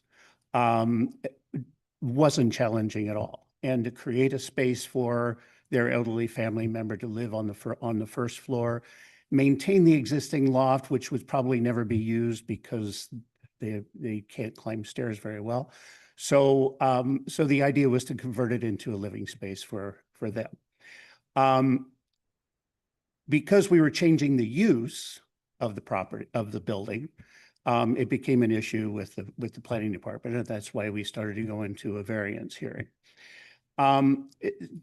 The variance or the findings could not be made by staff to say that we cannot enjoy this property to the extent that others can enjoy their property.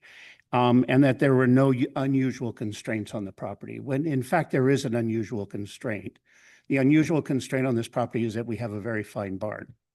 And to ask to pick it up and move it is onerous on the property owner. There's nothing wrong with this structure. And so the unusual constraint is that this barn exists and it's for their family use. And they have no intention of ever selling this lot or separating the livability of both properties. Someone in the future may buy this lot, tear the barn down, and build a house according to what the intent was for the subdivision, but that's not the WE's intent. They would like to have this barn converted into a space for their elderly family member to live in. And so here we are. We're not expanding a nonconformity. We're creating the 1 hour firewall according to the fire district. And while it doesn't adhere to the strict code for the setbacks, it does exist today in its current form. And we're only changing its use. It could be said that there are many buildings in Lafayette that are in a situation like this. We looked at creating an ADU out of it. ADU, accessory dwelling unit, accessory to something. Well, there's nothing accessory. There's nothing that it can be an accessory to because there's no main house on the property for it to become an accessory dwelling unit on this parcel.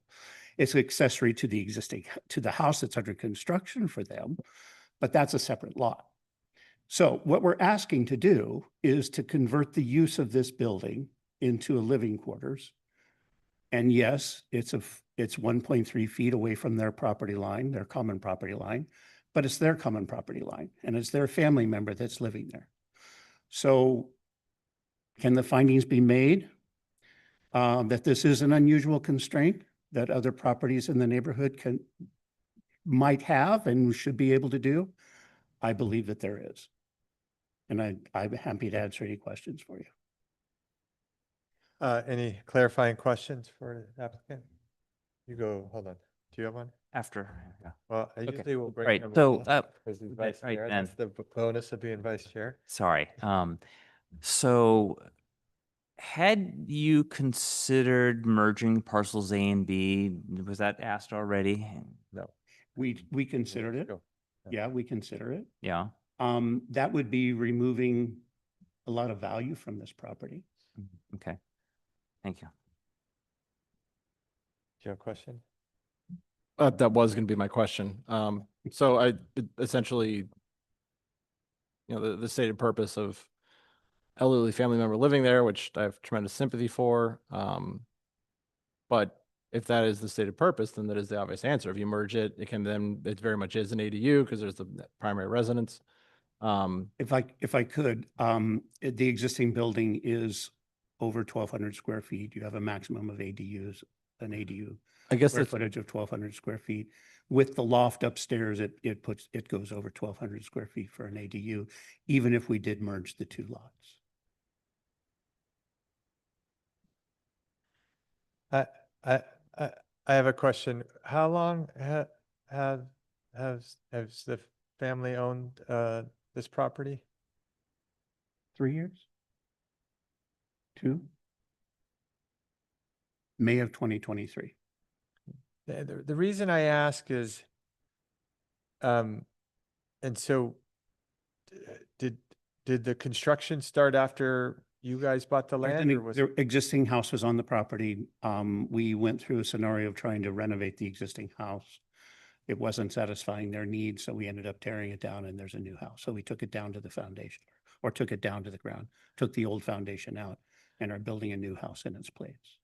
So why at that point didn't you say, well, you know, the family member is going to live there, arguably was a family member back when you were considering that. Mhm. Why didn't you say, well, according to the code, if we want to make this, we need this far of a setback, and just deal with it then? Because it seems like it could have been dealt with. And do a lot line adjustment? No, not build, well, no, but I guess you It could have. would have- it would have been a lot line That's what you would have done. Yeah, exactly. Right.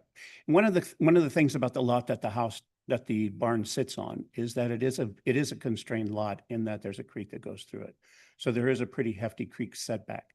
If someone was to tear the barn down and build a house on that site, it would be very constrained because of the creek setback that's running through it. That notwithstanding, that's not the intent of the owners of the property. They just want to take the barn and convert it into living quarters. I would also add that it is very far away from any neighboring properties that are not the homeowner. It sits in the middle of the property as you look at it north-south, as well as from the, what is that, the western property line?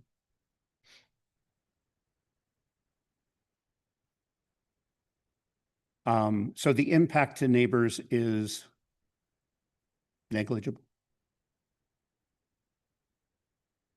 I'm not sure or I didn't hear the answer, but maybe you did, and I missed it.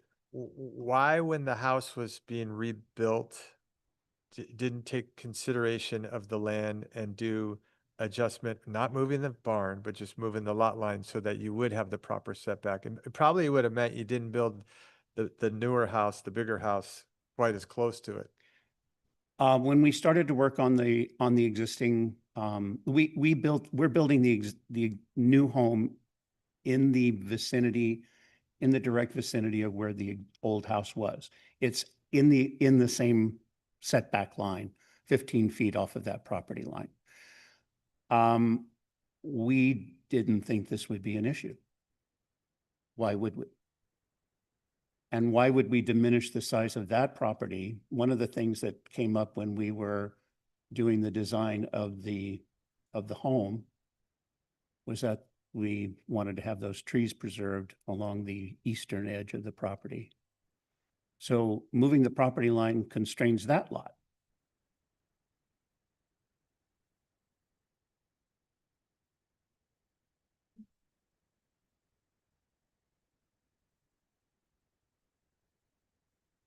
The lot line was placed where it was because of the house that was there. And that- That photograph that you're looking at there is the old house. That's the old house, okay. Yeah. So the creek is like in the shadow going this way? Yeah, it runs right through there, exactly. Is there anything that shows the setback lines on any of these, you know, for the creek? Nicole, you might be able to go to the site plan. You can see this, you can see the flow line of the creek running through there. It doesn't show the actual setback, but it's a sliver of land that a house could go into. There's even a bridge that goes across So where those tight contour. where the lines tight are, contours are. It dropped. That's the setback? Yeah, it's relatively flat and then it Well, drops down. The setback is shown on there, actually. See where it says proposed house pad 408? There's a broken line right just outside there, structure setback, it says. So And it's a Mr. it's a Kuber. very constrained lot because of that. And the barn meets, is not within that existing barn. But that's the structural setback from the creek. All right, thank you for answering my questions. I appreciate that. Any other questions? Commissioner Mason? Yeah, not speaking for anybody else, but at least in my mind, you're somewhat disadvantaged because the more senior planning commission members, we went through this almost exact same thing on a project on Akalani's Road, even had a creek there. It was for elderly relatives, and then after it was built, we drove by and there was a for sale sign there, you know? And I talked to the owner. He said, hey, I was serious, but my father was old and he passed. So, we do, at least in my mind, I do think past for a future homeowner and a future owner of that property. And that's a big ask for a future, not for family member, Right. but for a future owner. Thank you. My response to you is that this barn is not the best use of this land. And we all know what Lafayette property values are like, and we all know what people look for when they are thinking about developing a parcel in the city of Lafayette. And it is not to have a 1,400 square foot barn on a $2.5 million, whatever the value is of this land. If they decided to sell it, the chances that this barn exists 6 months after a new buyer buys it is pretty Negligible. negligible. Someone's going to tear it down and build something that's like that footprint that was proposed back when the development was done. So this is truly something that they want for their family member, and it's not. I don't know the situation that you're talking about on Akalani's, but I do know that this is not the best use for this land. But that's not the intent of the WEES. All right, thank you, sir. Any other questions for the applicant? Okay, thank you very much. Thank you. Next, we will open it up to anyone else in the public who has or wants to speak. Just make sure you put a card up front.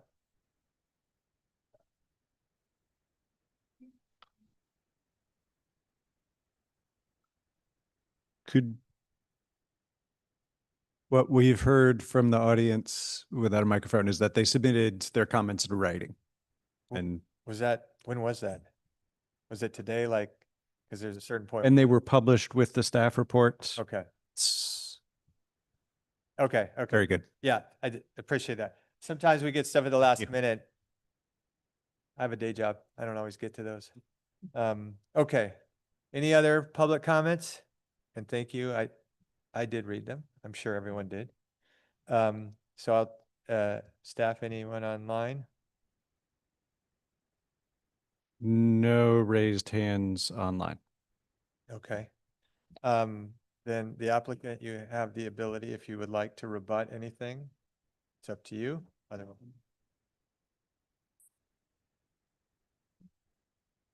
I think we're good. Okay. Yeah. Thank you. I'll bring it back to the commission to discuss. I have a question for staff, and this is an oddball question. So has there ever been, or is it possible to have a variance that does not continue after a transfer of property? So in other words, could you do a variance that is good for while it's the current owners owning the land, and then if it's sold, then it's back to normal standards? Good question. That's a good question. I believe you can show if the commission were to approve the variance, you could condition it with the variance terminating at sale of the property. And so and condition on, functionally the demolition of the house, of the barn, the structure, the non-conforming structure prior to sale of the property. I think that that would be legal to do.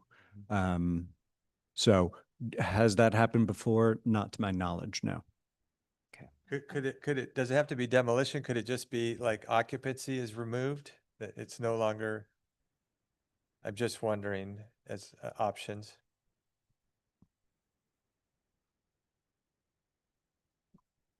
I think you could phrase it however you would like. Administration and enforcement becomes the issue. That if the document of record says that it will be demolished before sale, before the transfer happens, the buyer would be aware of that. If it says that, you know, occupancy is withdrawn, but none of the kind of health and safety standards regarding occupancy have changed, it does transfer, and there's, you know, functionally no way for the city to, it gets very complicated and becomes a burden for the city, a greater burden for the city to enforce. But on the demolition, there's, what's the actual trigger, like sale, but it doesn't physically, if they don't physically demolish, does the sale not go through? The escrow officer should not allow that sale to go through unless that condition is satisfied. All right, did you have a question? Well, don't we already have a model for that with the ADU ordinance where they must maintain shared ownership of both of them? And so if they wanted to split it off, they would have to deal with a deed restriction. This is a separate property, so it's a little apples and oranges. ADUs are on the property with the primary dwelling unit, and so there's really no mechanism to sell it independently. There's no real property, tangible real property that is distinct from the main residence. It's all one. This is separate and distinct. It's just under common ownership now, and so. We've heard the applicant's representations around it, but I think to Commissioner DeGiorgio's question that could be conditioned, but it becomes problematic. I mean, we've had residents living in homes before they got their final inspection and certificate of occupancy, and it's a burden on the city to do enforcement on it. Thank you. All right, deliberation. Any other comments internally? I did want to make one more comment regarding the concerns from the Halligers. I did get your letters, and my comment about that was that the existing barn, if it was changed in use, I mean, it's still the same height that it is now. And so I understand that you're reticent to have taller buildings in the neighborhood, but and staff correct me if I'm wrong, houses are allowed to be built up to 35 feet or 2.5 stories in the neighborhood right now. It just, they haven't been. Right. So the fact that you got an old barn that's there that's going to be used has been reconditioned and proposed to be used. I heard your concerns, but I think that it's already, you know, kind of out of the gate, so to speak. So that's.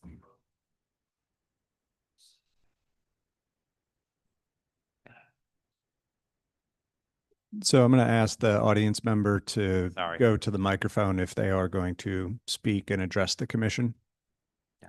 I think we got it, but if you want to, you're welcome to. Yep. Okay. Fine. All right. Any other, you have anything? I mean, I was ready to agree with staff that it did not meet the requirements for the variance, but if we have the other tool in our pocket, that we can essentially limit it to, because, you know, my concern was always like, oh, they say it's for an elderly family member and then they do it and then they sell it and, you know, skirt the stuff. But if we can restrict it reliably, enforceably, that it can be used essentially for this purpose. And then if they do wish to sell the land, if they can absolutely sell the parcel, it no longer applies and they don't have the new owner would essentially have to demolish it. My first point would be, if when they sell it, I agree, it's almost certainly going to be demolished and something bigger built there, especially if you're buying in that neighborhood and, you know, new construction is not exactly smaller these days. But I think if we have that capability where we can say that, sure, they can renovate it enough for an elderly family member, I suppose maintain that.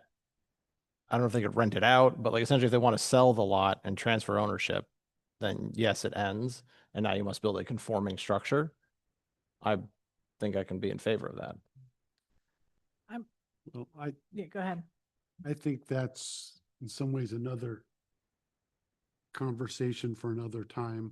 I'm perfectly comfortable with agreeing to deny it if they can come back with a mechanism and work it out with staff and work it out with city attorney and stuff like that. And then we could all get behind it in staff and say, yes, this is fine. I mean, I don't want to kick somebody out of a house.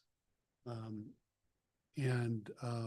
I do recognize the need, you know, for taking care of, you know, elderly families. But I personally just have a hard time overturning design reviews finding, because they spend a lot of time going over this also, and I'm not willing to, I don't see a good reason for me to substitute my thoughts for theirs. Yeah. Well said. Yeah, I think that was really well said, Commissioner Mason. And I think it's a nice kind of combination of the two. I think wanting to be supportive of the applicant and the applicant's need for, you know, what they need personally out of their two properties. But I do agree, it's not up to us to try to find a solution for the applicant, but we're being open to providing a solution to the applicant if they so choose to look at a couple different options with staff or with their architect. And there's a lot of options. There's a lot line adjustment. There's a house that could have accommodated extra rooms for family members. Right now, it's not a tiny house, right? There's a lot of options.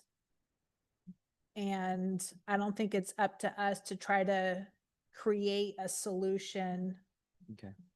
personally. Okay. But I do think, like, I will say, I think it's a huge compliment to our planning commission tonight of Commissioner DeGiorgio, excuse me. That's right. This suggestion I hadn't thought of when I was reviewing the staff report. I did come in just completely prepared to agree with staff's recommendation. So I think that was a great train of thought to share with the public and with the planning commissioner or planning commission and Commissioner Mason. Also, I appreciate your take on it as well. So that's where I stand. Let's go. All right. I'm going to finish this. Hopefully then we can make a motion to do something. Mhm. Yeah, I think all of us like to try to help people out, and it's you have a family, and we're not really supposed to adjudicate based on who's buying or why you're buying or what. It's by this, but it's really hard because we live in this town too. One thing I will say is that property, if in my mind, sometimes when a variance is asked, it impinges on other people more because of where it is. It's on this side and there's people on that side and you're doing stuff moving this way. This one's kind of sheltered, so it was more frustrating because I'm like, I want to figure out how to do this. But I think we've gotten to a really good place because there's a potential solution here. And I really like your idea and I really like your idea. And I'm sure I like stuff you guys said too. But so I think on that, we should let I agree. So if someone wants to make a motion, let's get going on this. Okay. Want to do it?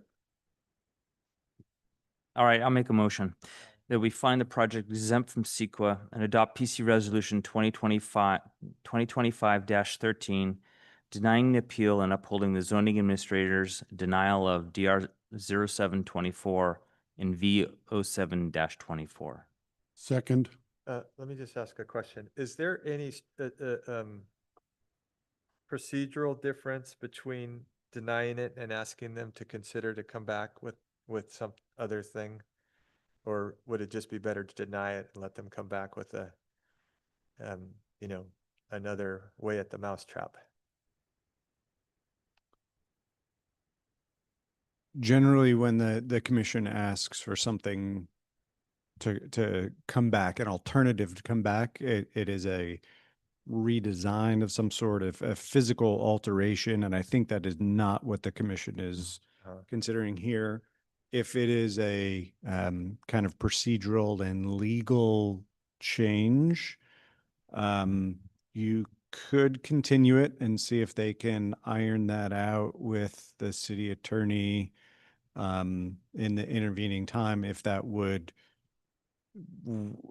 factor into your decision. If you could deny it and the applicant has the ability to appeal it to the city council and hear what you had said about this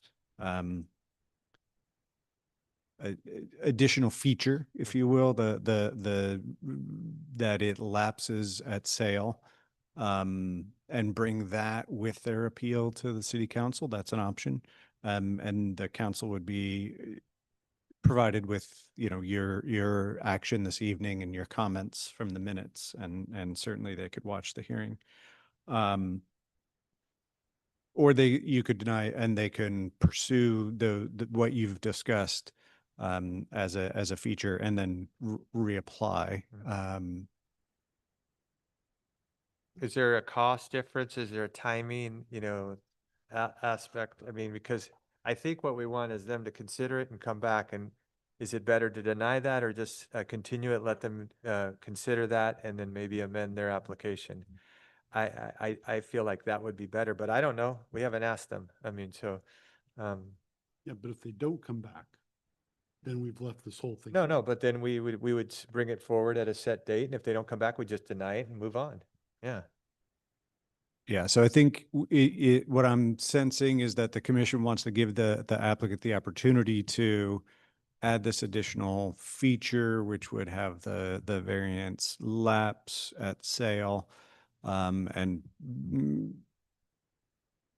I think we can discuss with them further the requirement to actually demolish the structure prior to sale so that we don't run into the kind of ongoing circumstance of it persisting. And so you can give them additional time. You can continue it to a future date certain. I would like them to acknowledge the kind of discussion, the opportunity they're being given, and consent to a time extension, because we do have to act on applications within prescribed timeframes. And so, given it's the first meeting in November, and we're not going to iron this out in the next 3 days to be able to make the next meeting. And December is challenging for a variety of reasons. I would recommend it the earliest, the first meeting in January. And so if we could get them to consent to a 90-day extension, that would be great. And they would have the opportunity to bring it back. And if they could come back with no changes and you can still consider. And I would actually prefer that because we can put a set date on it. And I would actually like to, I would like to confirm that we can consult with the city's attorney to make sure we can actually do this. We can so consult. After they. Would the applicant like to? I mean, what I would say is regardless of if they want to do this or not, I would like to know if for any future things that this comes up on, if we can do this or not, Yeah. even if they don't want to. I guess I feel like there's so many options that could take place that by us focusing in on one of 10 different options that could take place,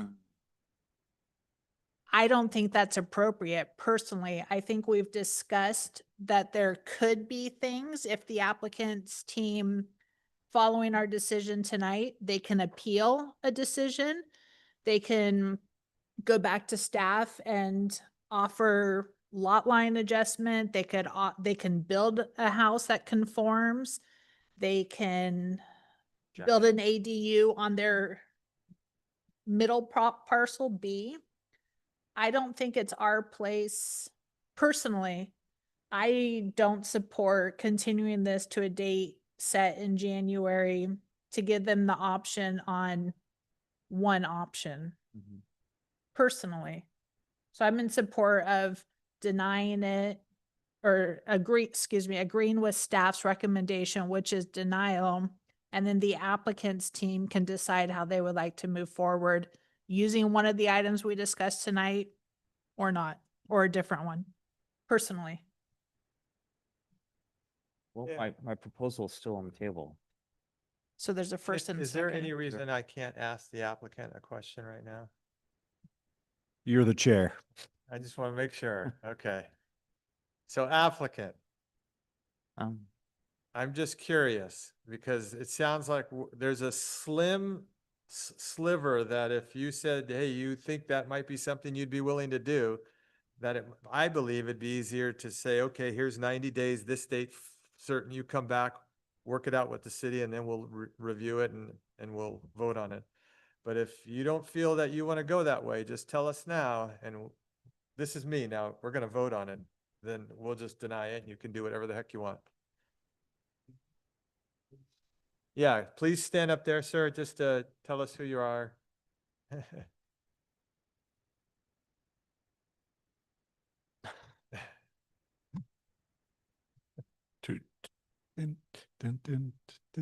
That quickly between Thanksgiving. Yeah, you might be right.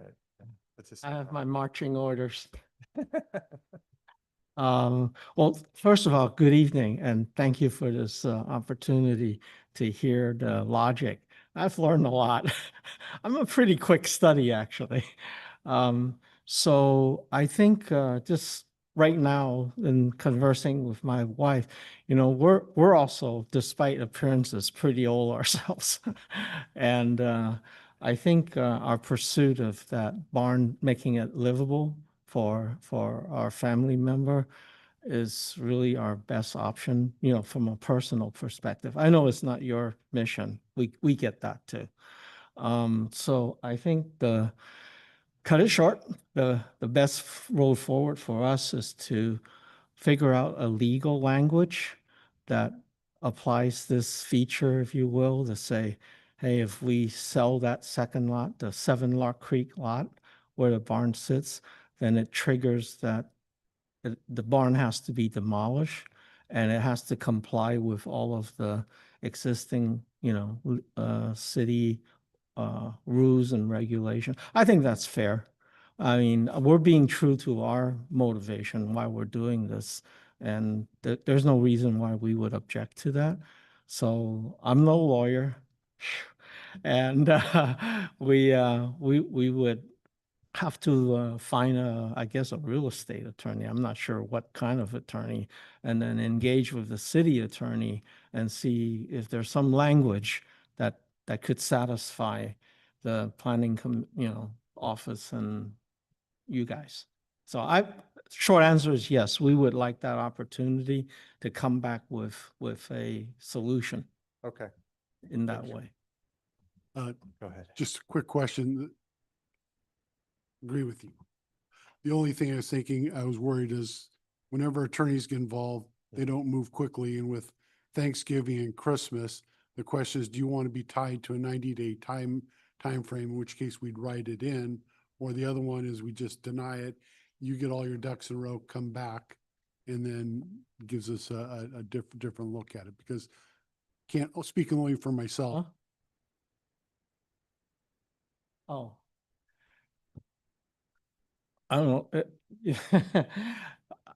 The question for me is, I have had some experience in business with attorneys, so I understand what you're saying. We know each Uh, other for the. But I think I also have some clout with existing law firms.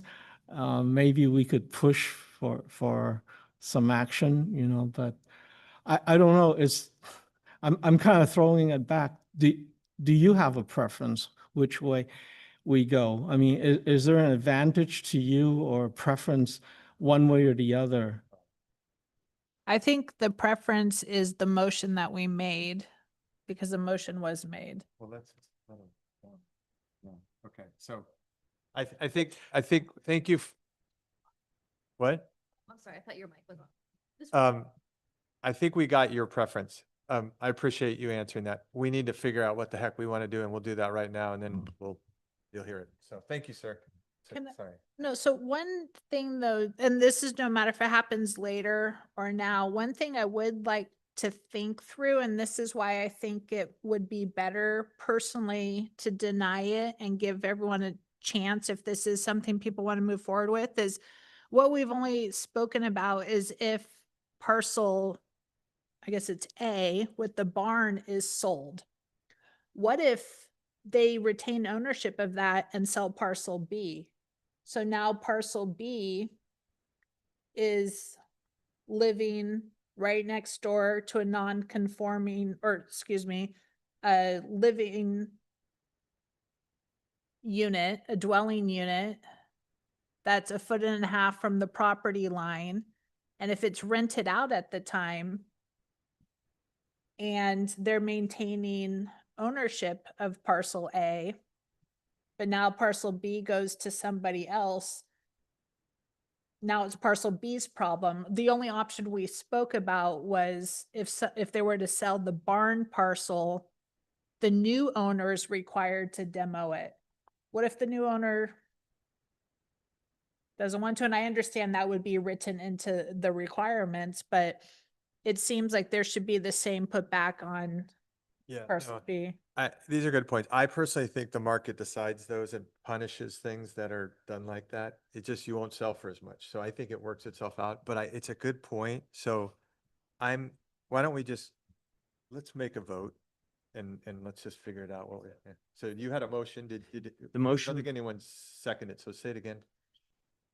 I didn't hear it if you did. Say it again. Yeah.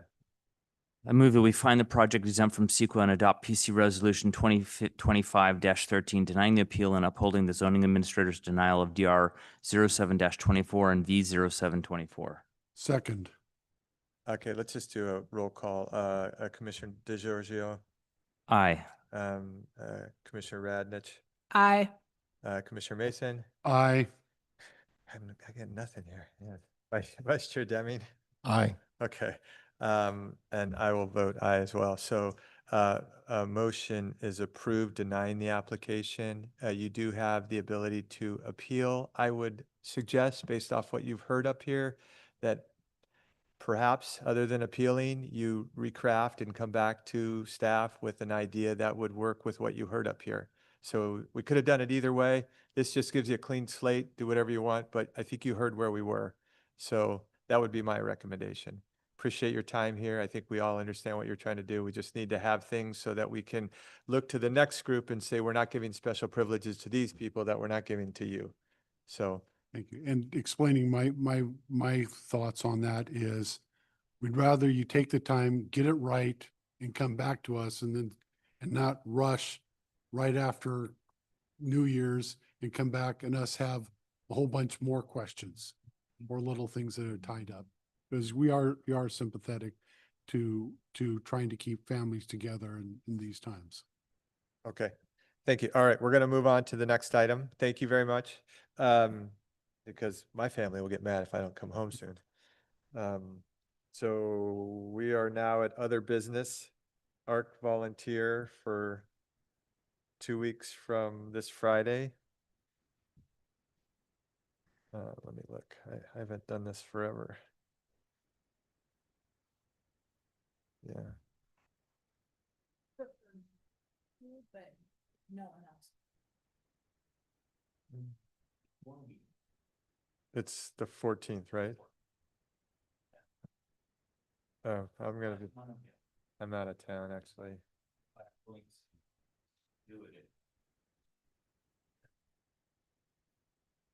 I can do it. Okay. Thank you. Can I just please get an email? I can do the 14th. If I could just please get a reminder on the 13th. Alright, We any could put other- it on your calendar like tomorrow, if that would be helpful. I'm getting back the night before. Yep. And I just don't want to forget. Yes. Thank you. You better give her a text. All right, the next one is there's a meeting for December 1st following Thanksgiving holiday. There are currently no items. The meeting will be canceled. That's a great idea. Chair and vice chair elections will occur at the next regular meeting. Really? Sweet. All right, any commissioners reports? Nope, I don't think we have any. Planning directors report? Nothing to report other than there was discussion, one of the council members at the last council meeting, which was robustly attended, and I was acting city manager, as the city manager and assistant city manager were both elsewhere and not available. And so it was a robust discussion around Buckeye Fields and whether or not to remove, the Parks, Trails and Recreation Commission had voted to, I think, abide by the Fair Play Act and remove a pitcher's mound and the infield grass on one of the two fields. So that was essentially appealed or further discussed at the council, and the same decision was the council's outcome.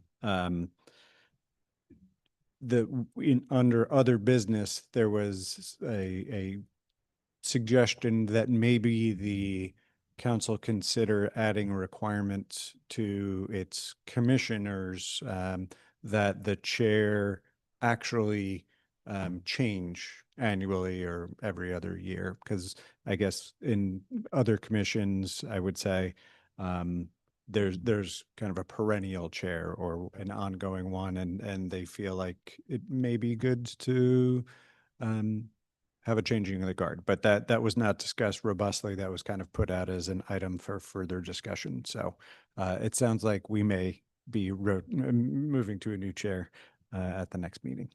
Question is, we haven't seen Kim Sturm and Commissioner Sturm in a long time. Now, I know it does, we get fine without it, but it changes the rules for quorum. The rules for quorum remain the same. She has, I think, missed the last two meetings because of conflicts, and I think it's safe to convey everything's okay. Okay. It just happens to, yes, scheduling and other All I conflicts. wanted to So know. Thank you. I believe she'll be at the next meeting if we have items to discuss. Oh, we have the first item from tonight to discuss again. So we'll look forward to seeing her then. Solve it by nominating her as president. Chair. I don't know. All right, But I have nothing else to report. Thank you. I think with that, we are adjourned. Thank you. Thank you.